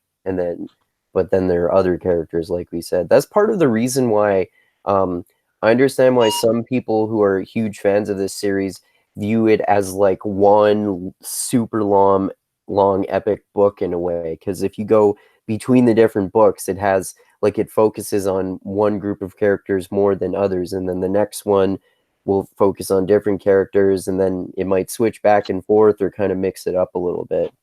Yeah, one thing I want to mention before we wrap it up, because I know you mentioned Land and Moraine.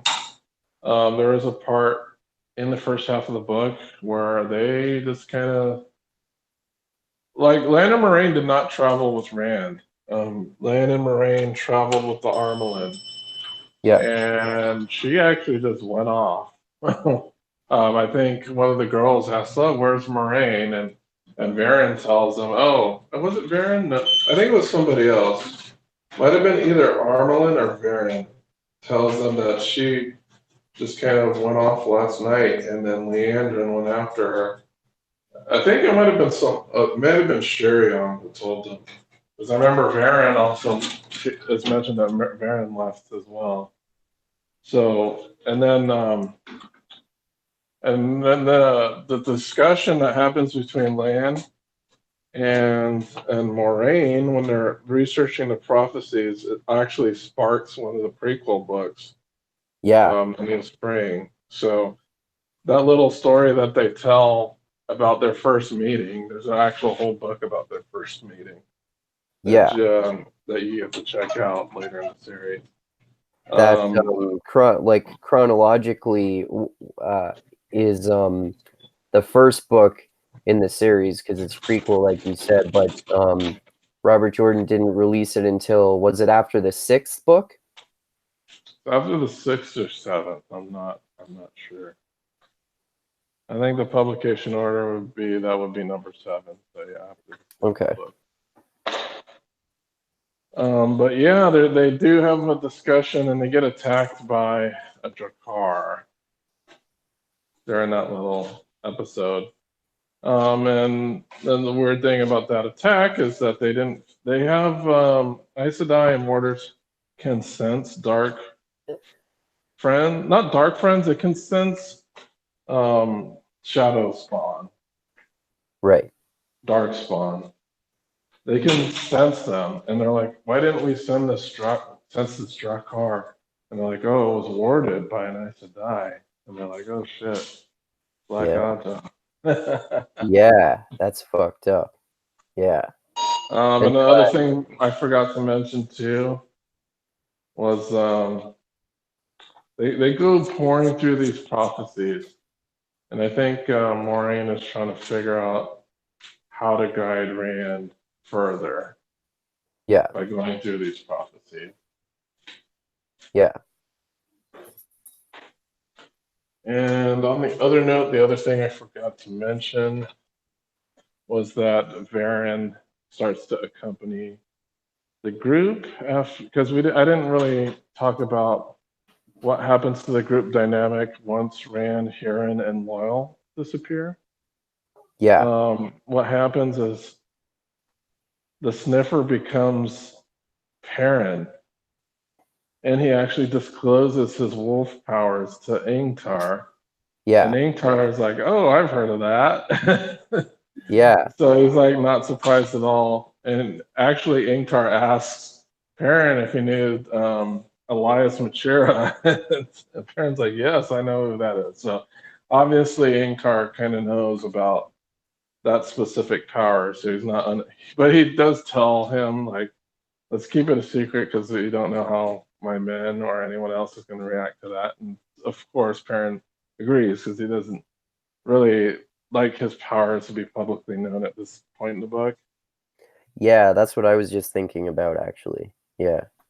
So, and also, just to go back for a second to New Spring, I just remembered that's also how we find out how Lan became Moraine's warder. yes, that's how we find out that they become the warder and the Aes Sedai that they are today, and how they get to meet. And there's certainly a little adventure that happens in that book, and we'll probably talk about it when we get to that book eventually. Mm-hmm. But I wouldn't suggest picking that up as the first book because when I did, I just did not get it. Because I actually tried to read I tried to approach the series in chronological order, and the first book just kind of flew over my head. I was like, "What the hell's going on here? I don't get it." Okay. So that's why you recommended me reading them in publishing order rather than chronological order. Yeah, I just did not get the first book. It didn't make a lot of sense to me. Okay. Because I guess when you read that, you already have the establishment of who Moraine is as a character, who Swan Sanche is as a character, who Lan is as a character.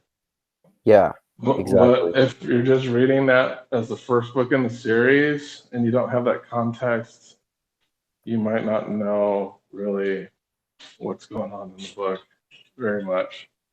Yeah. especially when it comes to like the prophecy stuff and um, some other things. But yeah, I tried to do that first, and I was like, I don't get what's going on here.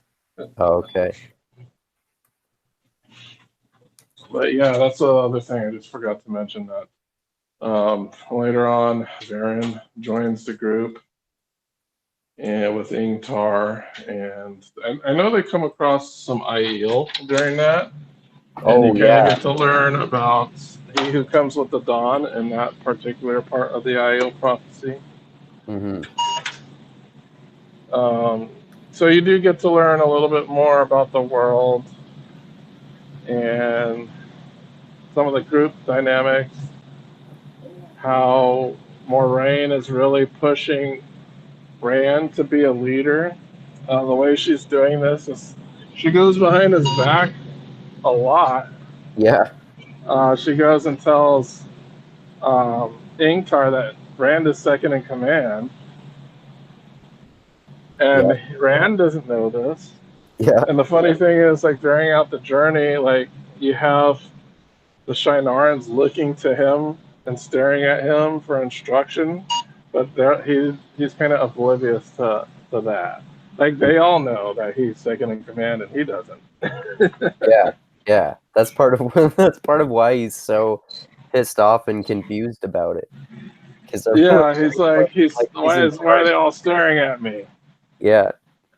And why'd she pack this dragon banner? Yeah. So It's yeah, Moraine is definitely planning ahead. yeah. Swan Sanche definitely planning ahead.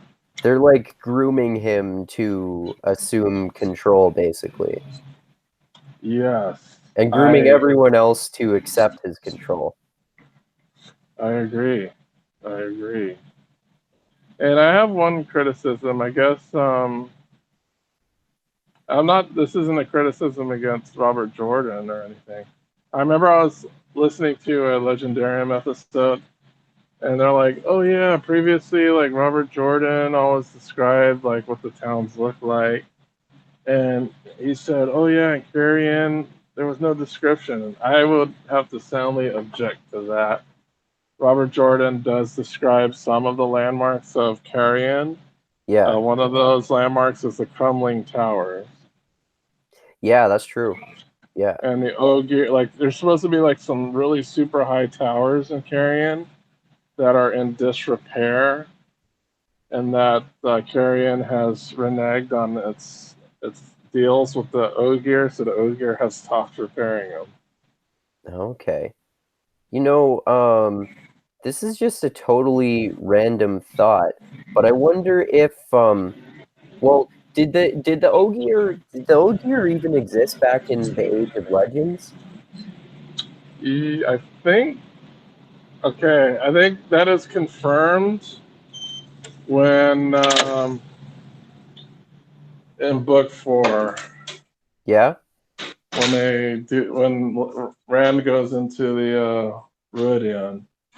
Okay. Because I just thought of this theory about the Ogier and the towers. Like they say that the Ogier built these towers, right? So I wonder if in the Age of Legends, like we talked about before when we were talking about the Eye of the World, this theory that people have that the Age of Legends is actually like modern times roughly, and this world actually takes place in the future. I wonder if in that case the Ogier built those like basically skyscrapers in the modern times, and in that case, that makes me kind of see them as engineers in a way. If they're like loyal, like they're studious and concerned about details, and they know so much about everything that they're investigating, and they're really good at building things, obviously. So I could see them as doing this in a really organized fashion. I don't know. Well, What do you think about that? I think that the Age of Legends is actually not modern but future Oh, okay. because it seems like they're a bit more technologically advanced. Okay. So I think they're more advanced than modern times, and quite a bit, because we kind of in the fourth book they do get heavy into the Age of Legends, Yeah. so we kind of get to see what it was actually like, and it seems like they're far more advanced than we are.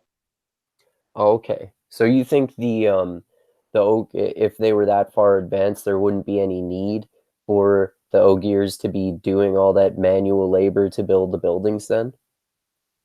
Well,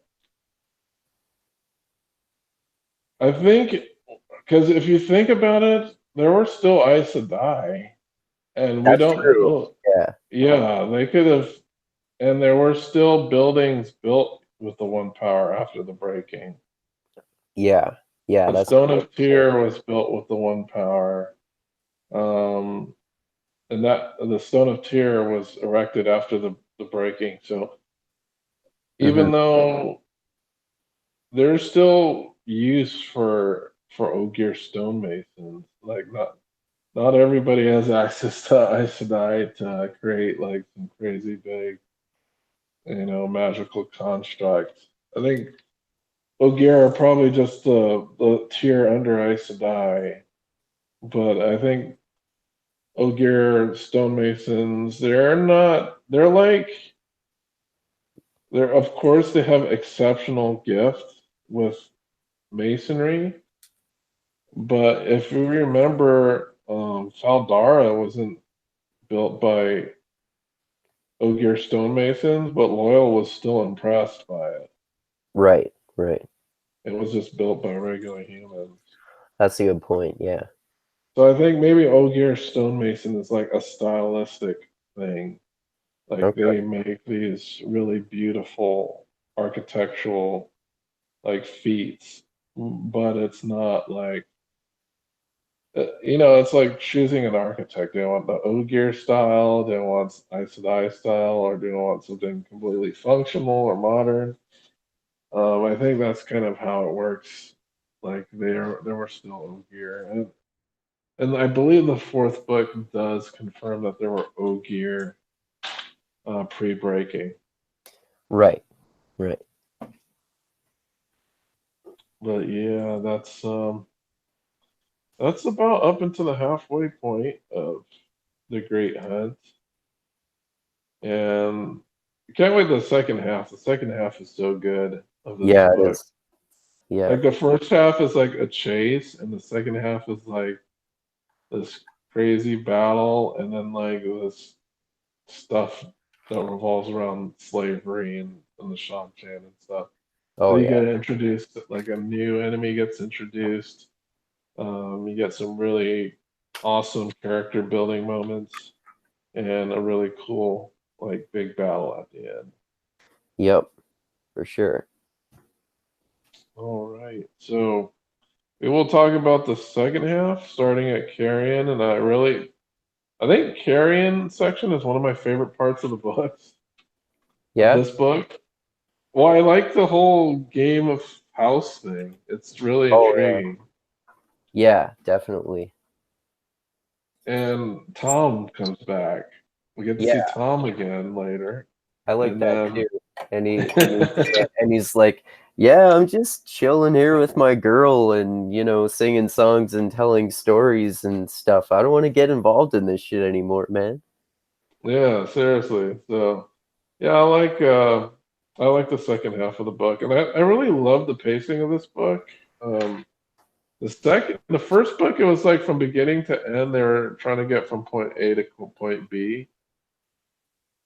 And it seems like they're doing this a little bit of the same here, except they're doing it differently. Like we get to see two simultaneous stories, one with the girls and one with the boys. They both end up at the same place, Mm-hmm. but it's more. I think it's not like town after, like in the first book. It's just like they're going from town to town, Mm-hmm.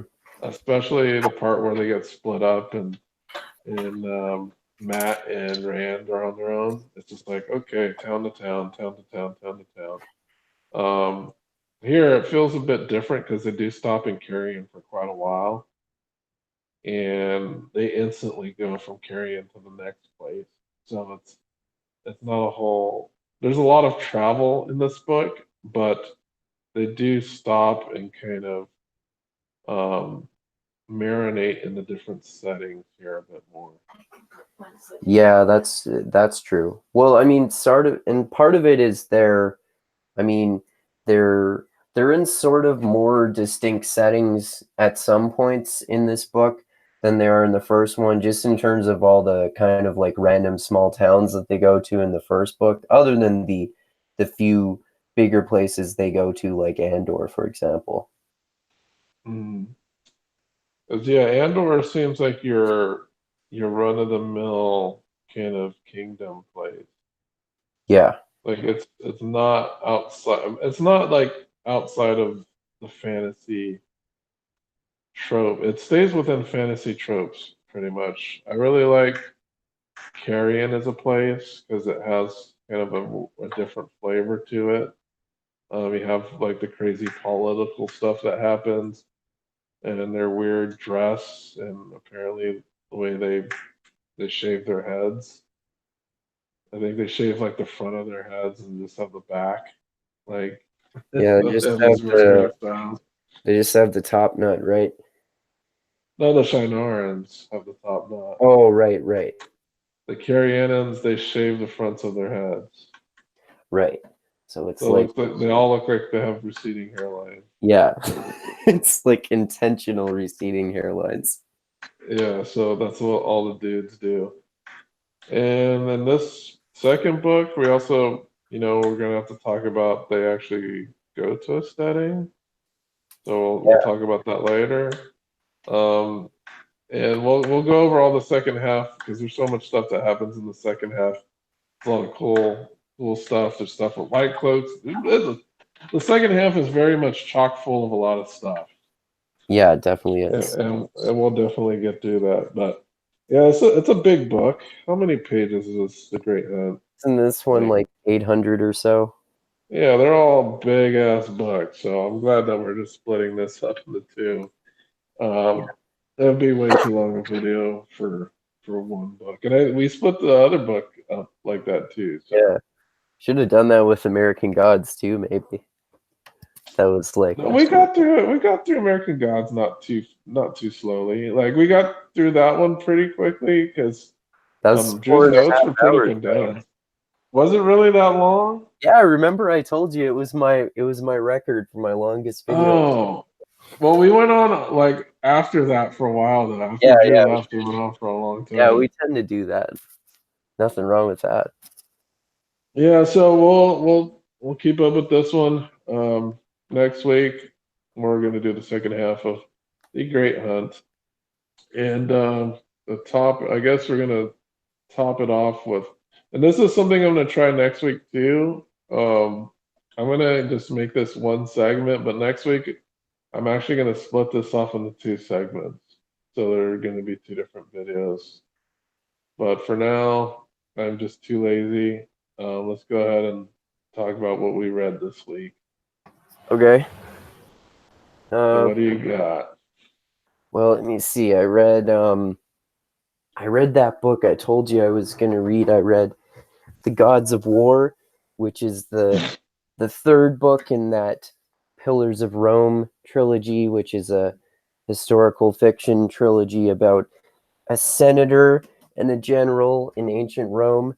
And at the end of the second one, by the end of the second one, the two main characters are, well, that's a huge spoiler alert, actually. but but the in the third one, it's mostly from the perspective of the the sons of a lot of the main characters in the earlier books, and there's a lot more in this final one.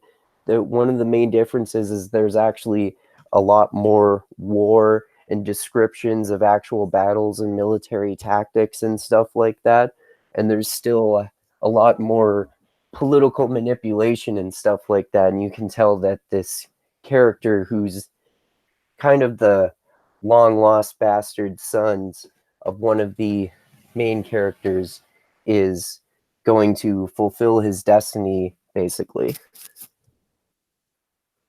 Okay. So that's good. I like that whole trilogy. It's really interesting. And I also I listened to some different audiobooks. I was what I listened to. Oh yeah, one of them I listened to was Shakespeare's The Comedy of Errors, because I thought that listening to one of them would maybe help me understand it a little better. But Did it? no, it didn't. Really? It was worse or no better No, than it reading wasn't. it? It was about equal, I would say.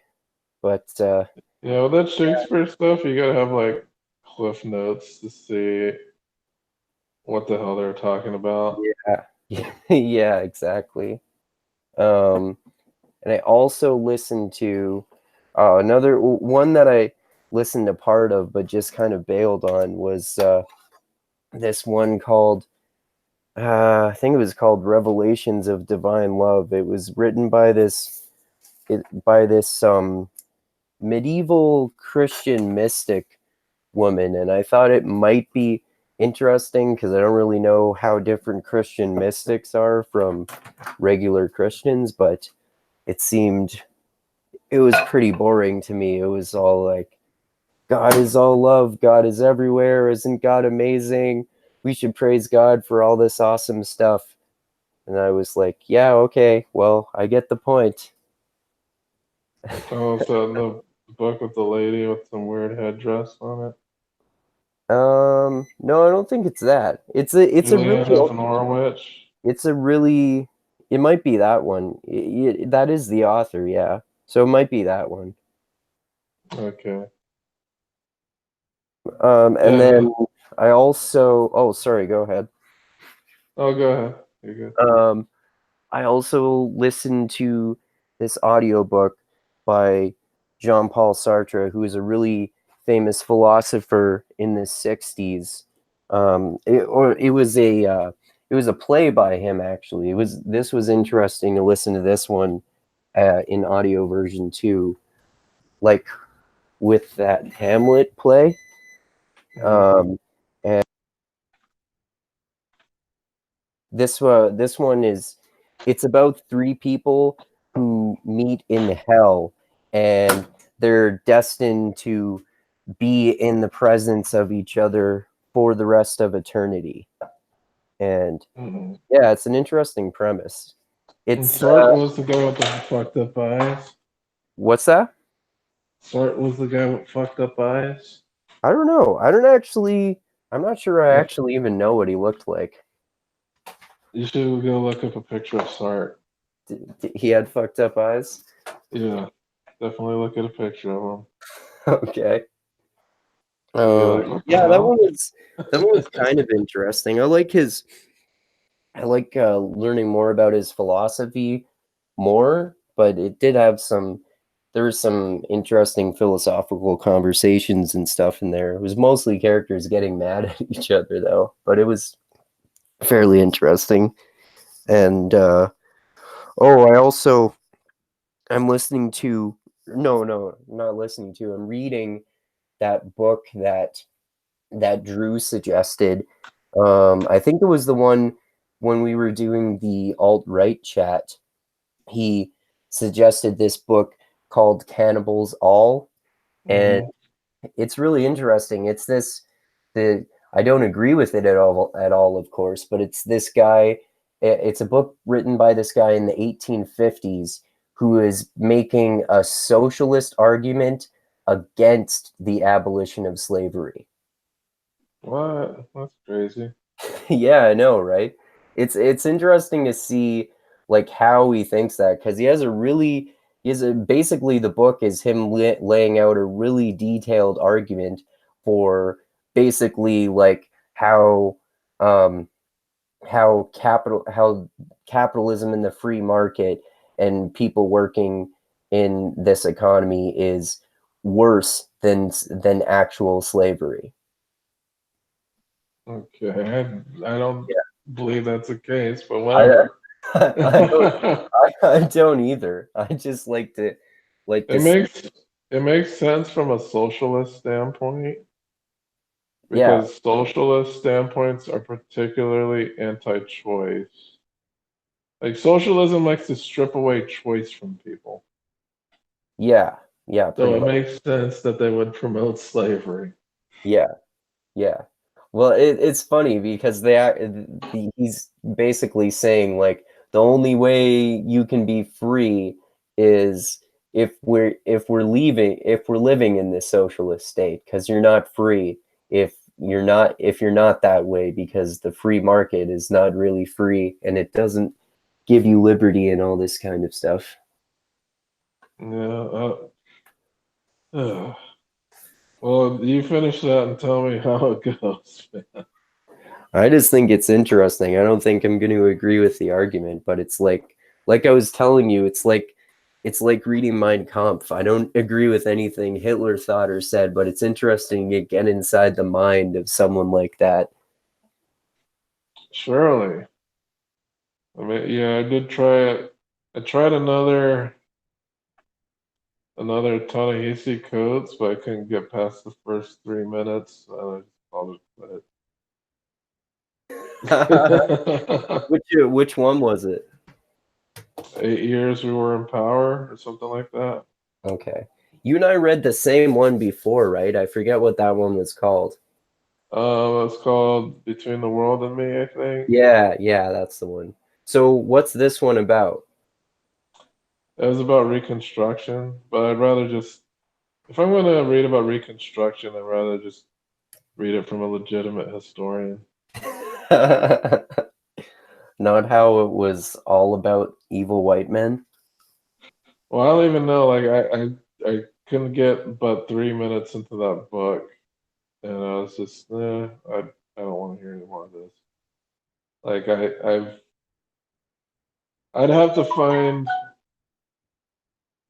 like, there has to be no interesting thing for me to read for me to dive into that again. So, luckily, the other thing that made me bail is that it wasn't as short as this other book. Like, that was what made it palatable the first time, is that the book wasn't that long. Like, okay, I'll just get through this crap and then see what I feel about it. But I think the other book was like, the audio book was over 10 hours. I was like, no, I can't put myself through this for over 10 hours. Sorry. Hey, sorry I cut out there. Oh, I didn't know that you're hearing. But yeah, I just said I wasn't put up with it because So significantly longer. so what was what pissed you off so much about that Ta-Nehisi Coates book that made you This the tone. It's like right from the beginning is talking about oppression and crap, and I was just, forget this. did I just cut out there too? Yeah, for like a second. Oh, that's weird. I just connected back to my Ethernet too. I think I cut out there because I was walking around doing stuff on my Wi-Fi for a while. But sorry, what were you saying? No, well, one, I was expecting him, like, it was supposed to be a book about Reconstruction, so I was expecting for him to dive into it pretty quickly. And the first thing he's talking about is like modern times and oppression. I was like, I'll forget He's it. talking about what? Modern times and oppression. Oh, okay. Yeah. So I was like, yeah, forget it. I was like, I'd rather just read a, a historian's book about it. And I did read a historical book. I finished Bury My Heart at Wounded Knee. I recommend that for anybody. Oh, that sounds interesting. I don't really know anything about that, so that's a good idea. It's about the various Indian wars that happened. It's about how fucked up Native Americans were treated, various massacres that happened, how their land was stolen. It's basically all the shitty stuff that white people did to the Native Americans in like the late 1700s and 1800s. Is this why you posted on Mixed Mental Arts and said you think that Native people have had it worse than Black people historically speaking? Yeah, because it's like you're reading about like these women and children getting killed and raped. They were forced to march like 500 miles without shelter. It's fucking crazy stuff. That They sounds had a almost lot of their land. impossible, man. Well, that's what I'm saying. They had, Wow. like, I remember one part, they got forced off their land and they had to flee to Canada. The crazy thing is if they're trying to escape to Canada, what's the point in chasing them? Yeah. And they were chasing them. They didn't allow them to gather their things, so they had no shelter, no real clothing, and they're running to Canada in the winter. So you have like horses freezing to death, people starving to death, freezing. It's just crazy. And this is like Wow. happening multiple times throughout history where Yeah. Indians are forced off their land in forced marches. They get their horses and guns taken away so they can't hunt.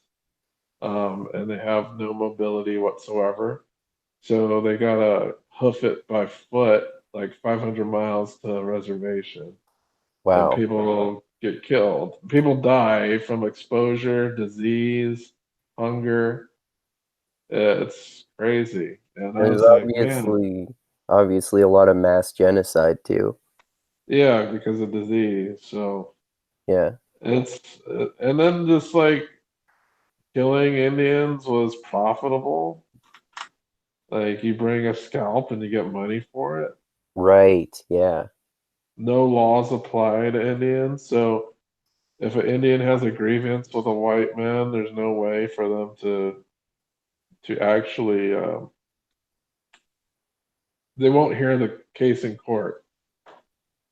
That was the same for Black people during Yeah, slavery too, same, right? same thing. Yeah. Like you don't get to go to court. Like there was this one thing that happened where a bunch of white settlers went into Indian camp and just started shooting people and stealing horses, and they left.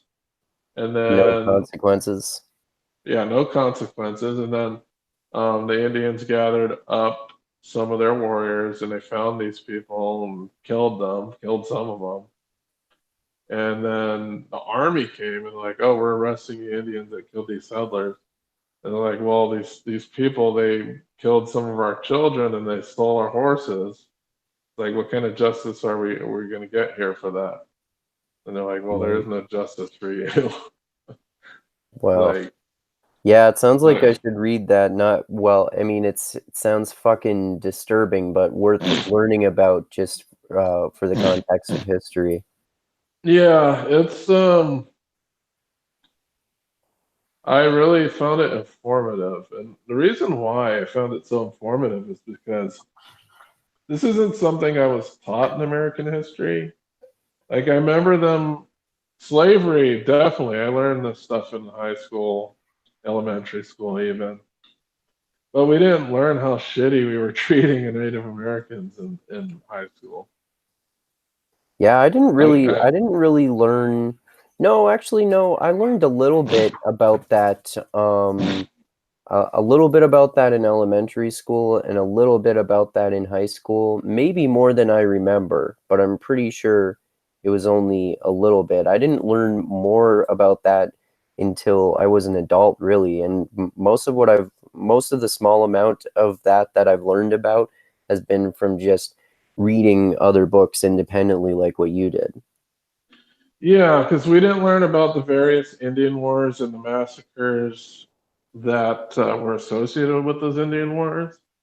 Like I knew the term of Custer's Last Stand and Little Bighorn, but we didn't never got into depth of what those things actually were. Right. So it's this kind of like goes it gives you the context around all of those things. and how poorly the Native Americans were treated. Like they were treated like people that you could steal stuff from and not get any consequences whatsoever. Yeah, because they're subhuman, right? In that view. Yeah, like subhuman, like they don't matter. Like whatever they have, like a white person would be like, whatever they have, we're entitled to it. Right. And there's like no respect for any of the land holdings that, Indians have a different system of how they hold their lands, but it wasn't as if you could just come in and take it because you're not knowledgeable about that system. Right. Right. What was their system like around that? Like a lot of the lands that they roamed were based off of the lands that their ancestors previously inhabited, and whatever lands that they found sacred or had like some sacred meaning to them. Like they didn't believe in the ownership aspect, but they did believe that they should be free to be on that land and not be restricted. Oh, I'm sorry, restricted. And a lot of Okay. times they were forced into these resource poor reservation. And a lot of Indian life had to do with having access to a lot of land so they can hunt, they can farm, like they can grow corn. Like they still knew how to farm and stuff. It just so happened to be that in the time that they existed in the roaming tribes, it was more profitable to hunt buffalo than to sit around and farm for corn. But it's not that they didn't know, they were just being economically smart about what they were doing. Right. Yeah, that makes sense. Because before, when the Pilgrims came, they were taught to farm by the Native Americans. It's not like Native Americans don't know how to farm. It's just that they had better access to different resources, so they didn't need to farm as much. They would just trade what they got from buffalo hides and stuff for farming, because farming is a lot of work. Yeah. Shooting a bunch of buffalo and selling their pelts is probably, and then trading those pelts for food is a lot easier than having to rely on a farm. Yeah. Well, that's why farming being so difficult is part of the reason that it didn't come into existence in human societies for the majority of human existence, right?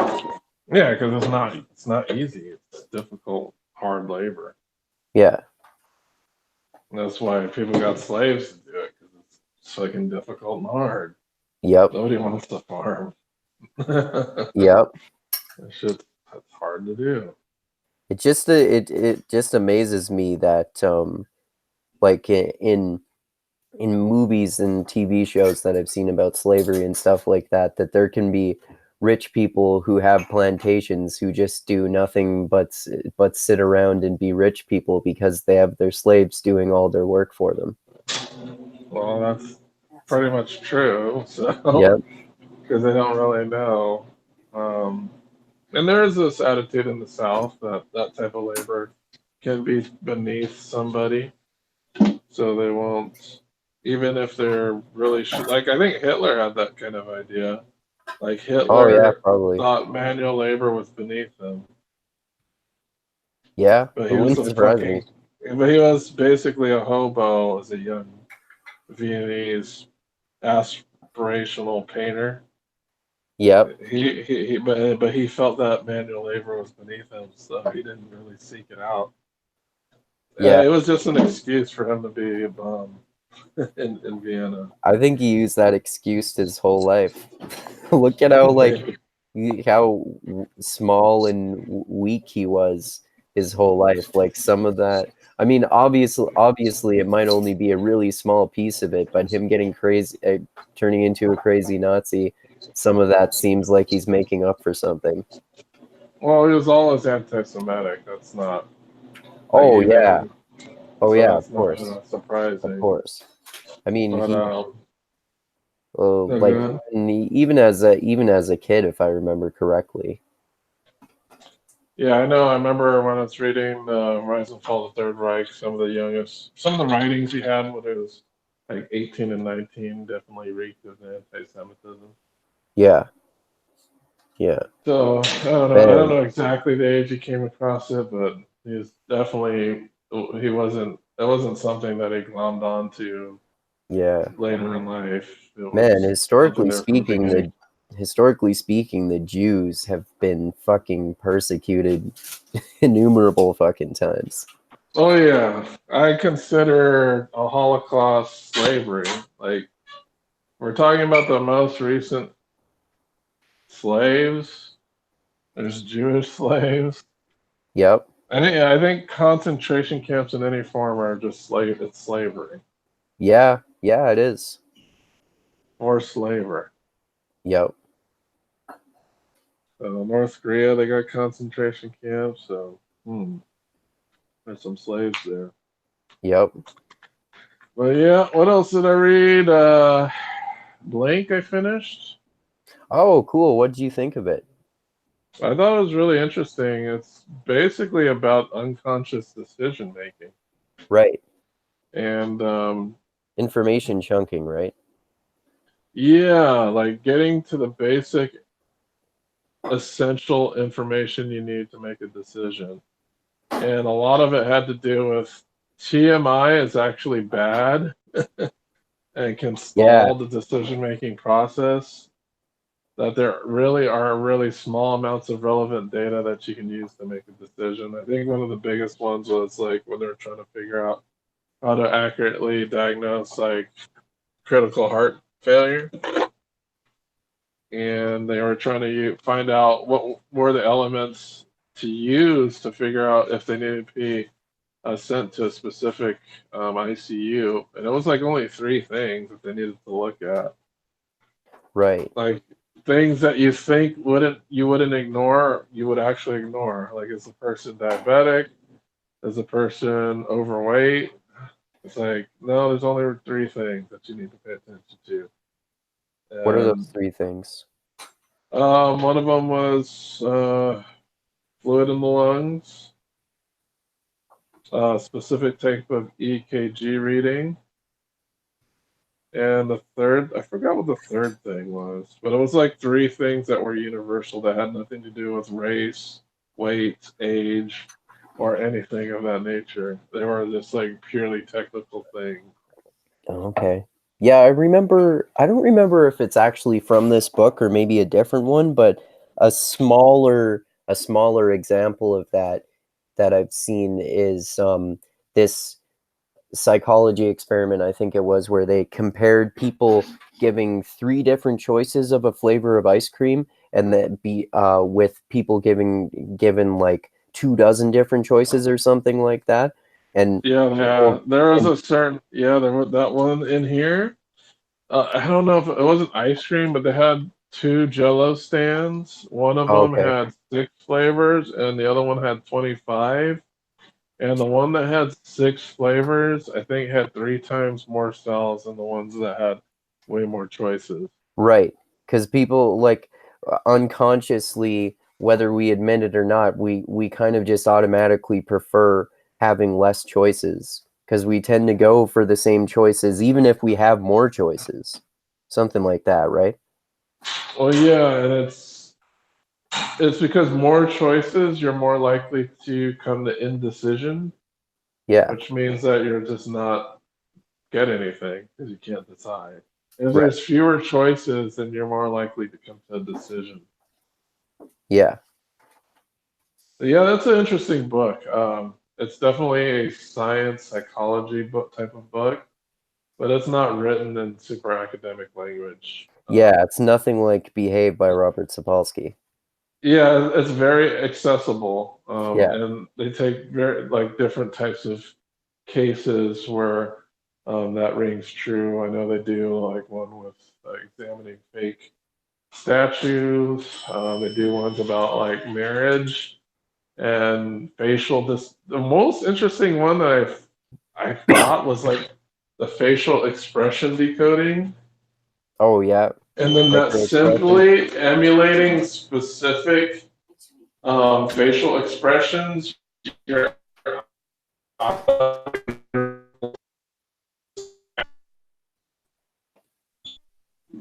you You just remember that? you just turned into a robot. Oh, can you hear me?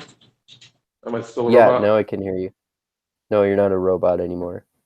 Okay, so he talks to this one scientist guy who studies Micro facial, like micro expressions or just facial expressions? micro expressions as well. Okay.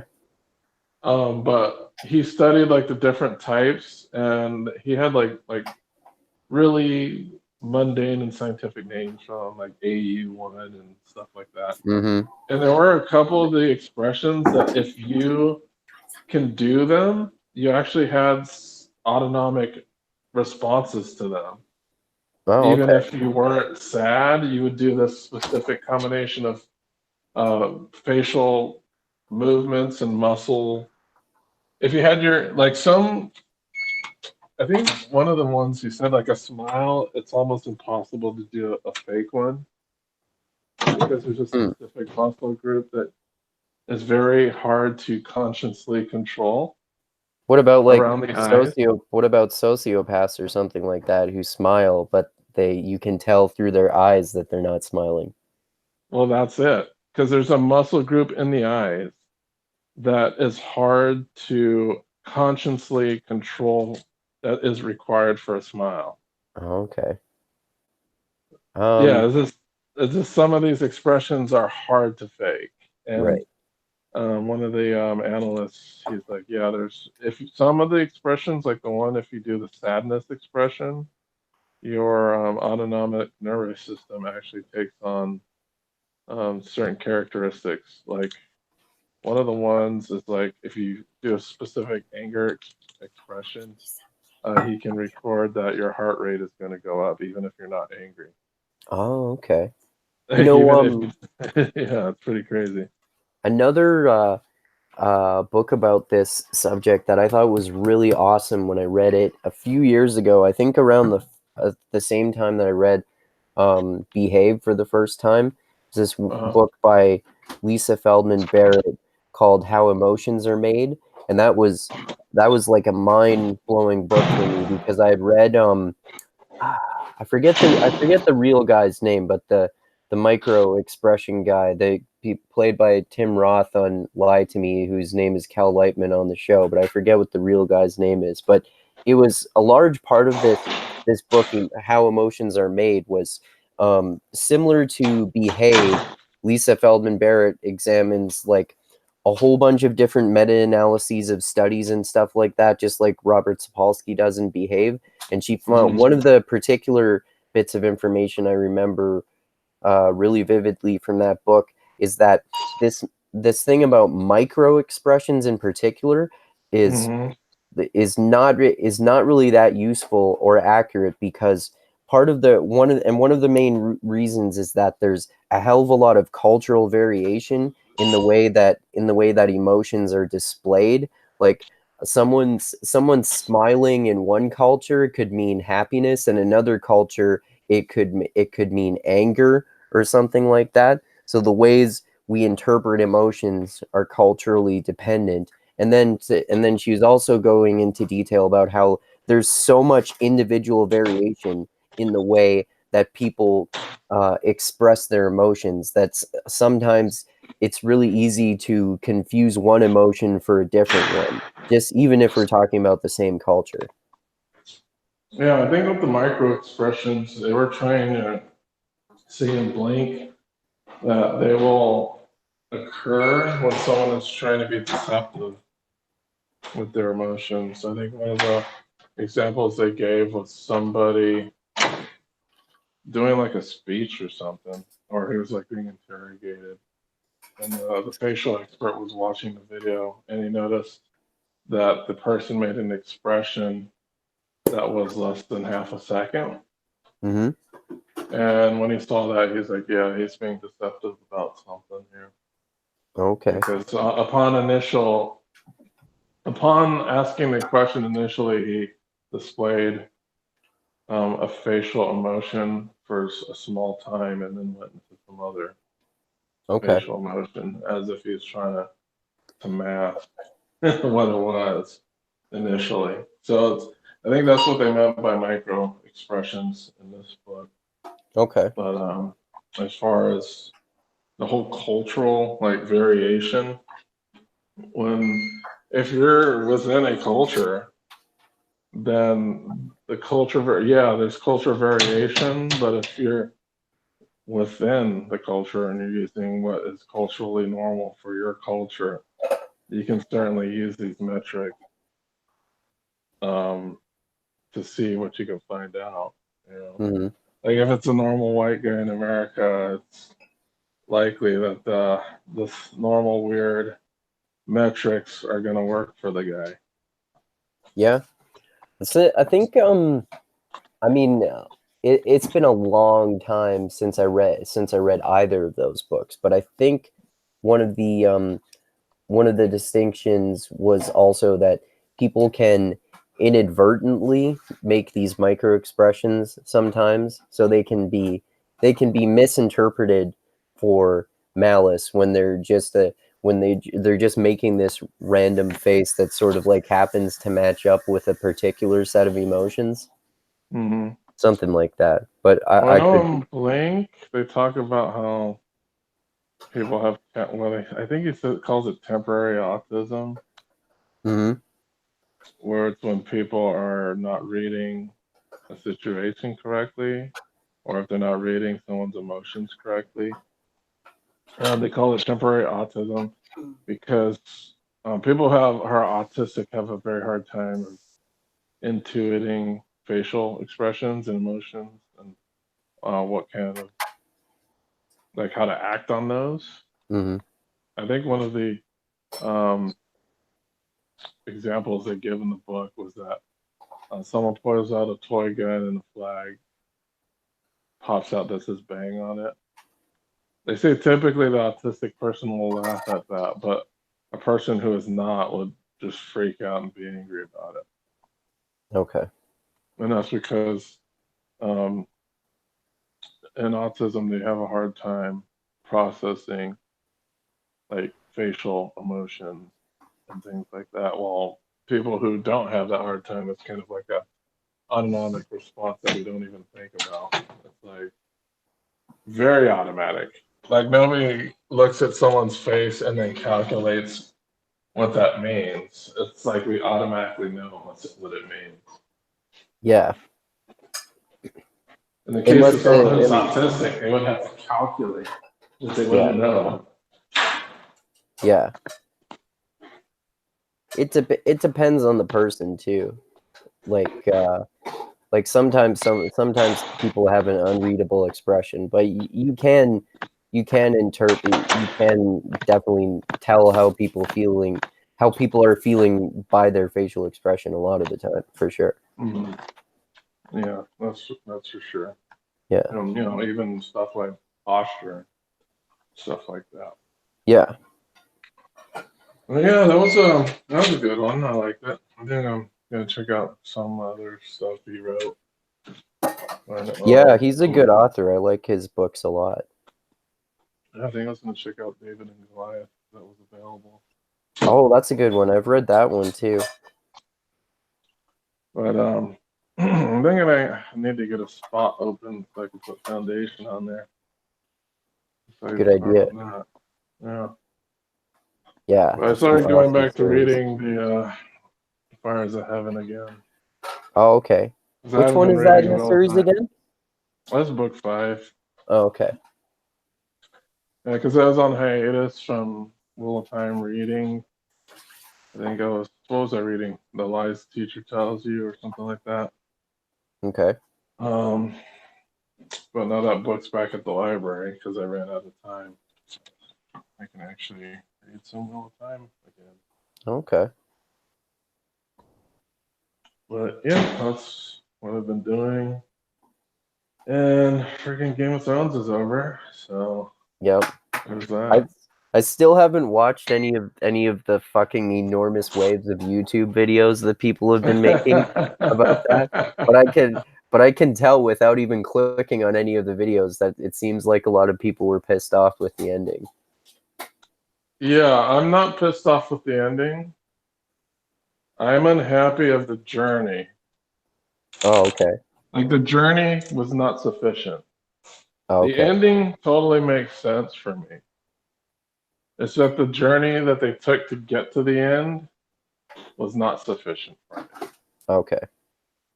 It felt really rushed. The last two seasons felt really rushed.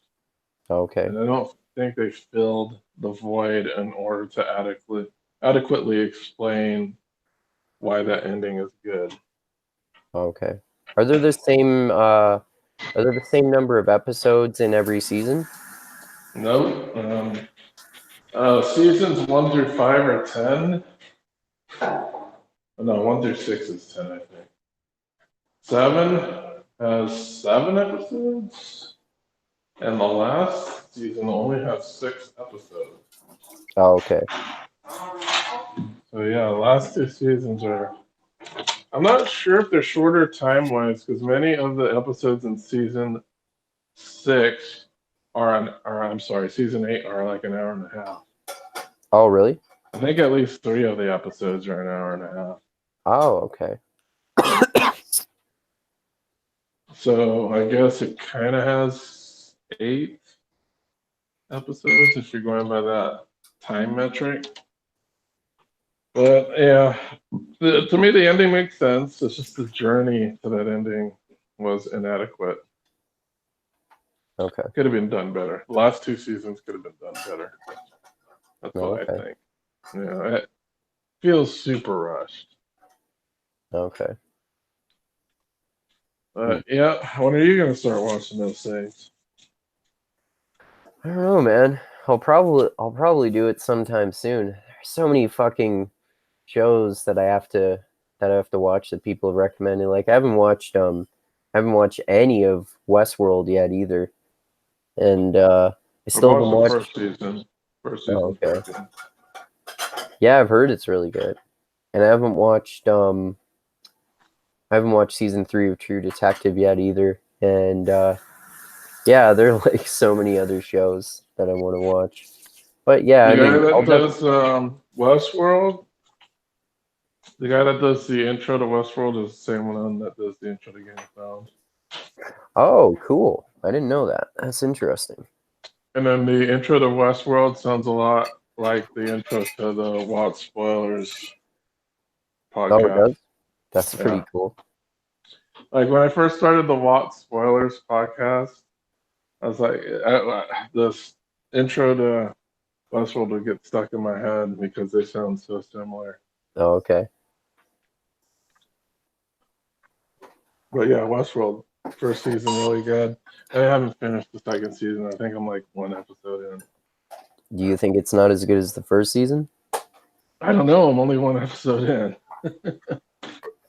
Is that Oh, my okay. opportunities to watch HBO shows are limited? I guess I could try watching them on the Secret channel Mm-hmm.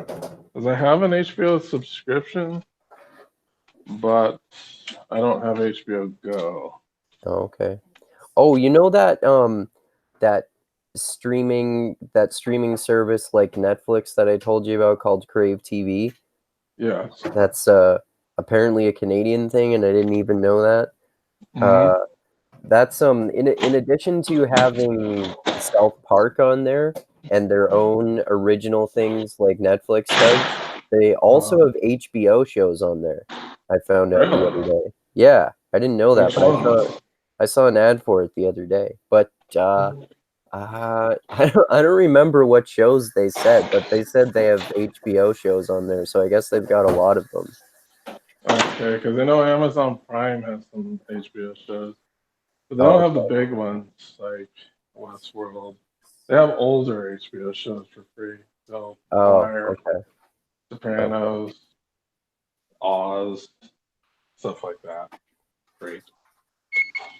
Oh, I've still never seen Oz. Oz. Yeah. It's just about people in prison. Yeah, I know that. That's It about was all I know. like, yeah. The only reason I started watching it is because Brian Callen is in it. Oh yeah, I forgot about that. I remember hearing that before. He's Yeah. like in the first. He's in the first couple seasons. That's why I started watching. I'm probably watched 4 seasons. How many seasons are there? 6 or 8. I'm not sure. There's Okay. only 10 episodes a season, 10 or less. Some seasons have less than 10 episodes. Okay. But yeah, I started watching that because I think I was listening to a Mixed Metal Arts like older episode, and he mentioned that he was in Oz. I was like, yeah, maybe I'll check Oh, it that's probably where I heard that from. out. And he plays like a pedophile, like Christian, Oh yeah, something like like that. Yeah, evangelist. And I was like, okay, that's interesting. Well, I got to see him play this thing. yeah, And uh, I watched it because of that. yeah. But it's I like Ernie Hudson in it. He does a really good job. Who's Ernie Hudson? Um, he's the Black Ghostbuster. Oh, interesting. Yeah, he plays the warden of the prison. Oh, okay. That's Yeah, interesting. that's a pretty good show. I like it. I'd like to see Brian Callen play a serious role because it seems like he is a good actor, but I've only seen him play comedic roles, I think. Yeah, it's definitely a serious role. Yeah. Um, but yeah, so many shows. Like I was thinking, and this is for the future, that we could do a multi-part series on Neon Genesis Evangelion. Are you familiar with that? Yeah. I definitely haven't seen the full series, Have you seen but part of it? yeah, I've seen. I remember watching. That was one of the animes I watched when I was a kid. And it was weird, wasn't Yeah, I like it. it? It's like you get into giant robots and fight each other. Pretty awesome premise. Yeah, I was thinking of doing like maybe a 3-part. We could do a 3-parter on that. 'Cause we could break that show into 3-part into 3 episodes, I think. Yeah, Yeah, because it's like 20 minutes an episode, so we can chop that up into. Because I've been watching it again, but I'm not going to recommend you watch it yet because Netflix is actually going to release it soon in Oh, HD. cool. So when it gets re-released, I'm going to watch it again, but I'm going to make sure to watch it in Japanese. Oh, okay. Do you prefer that in reading the subtitles to watching the dub versions? I prefer watching that in Japanese because it's the first. When I first watched it, I watched it in Japanese. Oh, okay. To me, it all depends on which language I've watched it first. Okay. usually, and usually the Japanese is not bad. There are some English dubs that aren't great. Yeah, that's part of why when I had a friend who was like a hardcore anime friend when I was in or I mean who was a hardcore anime fan when I was in elementary school, he really always preferred to watch them in Japanese with subtitles than the dub versions. Yeah, for me, it really depends. Some shows I prefer actual the voice actors in English. For Evangelion, I really liked um, the because the language they use in Japanese is usually a little bit more complex, and they use a lot of inference. Hmm. When it gets dubbed to English, they try to make it more obvious Hmm. when they localize it, and I kind of like the mysterious nature of them not trying to be straightforward with meaning. You can see in the if you put the English subtitles on a dubbed anime, how different the dialogue is that people say from what the subtitles are. Yeah, because there's two different. Like, if you go on Netflix, there's more than one type of subtitles. There'll be like the closed caption, which is exactly what is said in English. And then there'll be the other ones, which is the actual English translation of what they're saying in Japanese. Okay. And those will differ sometimes. Sometimes you'll read the translation and the English. That's what, because I'll do that sometimes. I'll put the English subtitles on English, Hmm. and then they're not matching. Right. They're saying Yeah. different things. Yeah. So Yeah. that's Exactly. yeah, that's why I like sometimes the Japanese. Because another instance, this is an older show. It's called Ronin Warriors or Samurai Troopers I've in heard of Japan. the Ronin. Ronin Uh, Warriors. yeah. Yeah. Yeah, so I own the box set, and the characters are named differently in Japan. Oh. And yes, and then some of the stories have been altered a tad bit in the English. So you actually get to see the original content because a lot of the characters are renamed in that show. So if you're looking at the Japanese subtitles, um, you notice that all the characters have different names, and then they don't exactly translate what they say when it goes to English. They kind of localize it, and some of that, I think, some of that is lost when they do those translations. So I like Yeah. It to, seems that way. so Yeah. yeah, and then I like the no nonsense nature of the way Japanese sounds, especially if we're watching something like Evangelion, where it gets extremely tactical during some of those fights. And when they're spouting out the tactics in Japanese, it's like very clinical, very precise. And in English, they're a little bit more loose with the translation. Oh, okay. So Do you think yeah, I think those Pacific Rim movies are basically copying Evangelion? um a little bit I've seen the because first one of those, but I haven't watched the second one. It's just all basically exactly what you would expect. well, I'd say yes and Monster no. fights. Like, yeah, there's giant monsters and giant robots, but Evangelion, technically, those aren't robots. Right. So it's a little bit different. And then Evangelion has a very strong biblical and pre-biblical theme. Oh, I totally forgot about that. Yeah, so there's that. Because it's not aliens, and in Evangelion, they're not fighting aliens. Yeah. They're fighting like human. It's like a different evolution offshoot from Adam and Eve. Oh, okay. I didn't It's remember it's that. really crazy. It's because that show's crazy, man. There's a lot of crazy stuff that happens in that show. That's why it's so interesting. Like, oh, it's not just aliens attacking. It's like, okay, they're taking some weird, obscure things in pre-biblical history and really riffing on those. Hmm. So it kind of has like this weird, mysterious nature to it. That's not just aliens. Aliens have been done to death, Yeah. and that's Yeah. kind of like that's what Pacific Rim is. It's aliens.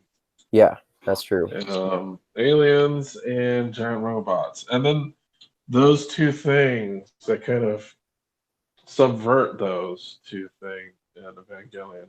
They're not really giant robots, and they're not really fighting aliens. It's something else. It's like giant mech assault or something like that. Well, the robots are not robots. That's the weird thing about Evangelion. It's like they're not Yeah. even robots. What are they? The things that they control are actually the same things they're fighting. Oh. Oh, okay. They're clones. Okay. I don't want to spoil much because I want you to watch the show and be like, "Holy Okay. crap, this is some weird shit." Well, let me find out the rest for myself then. Because it's Yeah, been I like don't. probably 15 years or so since I watched that show, and I don't think I watched that much of it. Yeah, it's only 26 episodes. I'd say hold off on watching it until the Netflix re-release comes out. Because I'm watching it on the special site, and it's definitely standard definition. And I really want to watch the Japanese version again. And I think once it releases on Netflix, we'll start talking about it. And it's supposed to release in June, I think. That's We're soon. coming up on it. Yeah, we're coming up on it. Okay. Cool. Yeah, and, once they start releasing those on Netflix, that's when I'll implore you to check them out. And we'll probably discuss like I don't know 6 or 7 episodes at a time, Okay. or maybe even more. Cool. But yeah, and then I'm gonna make you do the Gendo Ikari. What's that? He always has his hands over his mouth. Okay. I don't know how to explain it. Like if you found a picture of no, not like that, like in a pensive way. Like Oh, with okay. your elbows on the table, like you're thinking. Like put your hands like a bridge. Like that, yeah. And then put them right above your lips. So you put them to your face. Kind of, but put your fingers like crisscrossing each other. There you go. That's the Okay. Gendo Ikari. Okay. So he's always like that. Like he's always like has this imposing look on him, and he's always speaking like very in a very arrogant way. Like, and he's probably the most stoic character in the series that I've ever seen. Okay. There's this, there's like a couple scenes where he's like ridiculously stoic. There's this one scene where one of the robots goes berserk in a test, and he's like in a observation room overlooking the test, and he's standing like right in front of the window where the thing goes berserk, and the thing like punches the window where he's standing, and he doesn't even flinch at all. He's just like Wow. standing there. So I was like, holy shit, this guy has some balls. And then there's another scene where he's watching Shinji fight one of the monsters, and I think one of the monsters or one of the monsters gets like dismembered, and like this giant blood splatter just like flies out, and the blood splatter hits Gendo, and he has like zero reaction to being drenched in blood. Wow. Like, Holy shit. That's like super, like it has no reaction. He's just like standing there. A monster's arm gets severed like right in front of his face. Like a giant splash of blood hits him, and he has like no reaction to it whatsoever. wow. Holy I shit. wish it's like ridiculous levels of stoicism. I don't even know if that is really what stoicism is, but in my mind, that's what I like to call stoicism. It's like having zero reaction to things that would be traumatic to a normal person. It's not necessarily totally the philosophical version, but it's the contemporary understanding. Yeah, so it's just like ridiculous levels of that that he has. Yeah. And, That's but he's also like a unfeeling bastard. Like throughout the series, we're led to think that the guy has like zero emotions. So, and it kind of feels that way. okay. Oh, But I well that think he's an asshole, but he's actually one of my favorite characters in the series. oh, okay. Cool. But yeah, but that'll be something to look forward to. Because it is coming to Netflix and it will be of interest to people. So I think that'd be a good thing to talk about.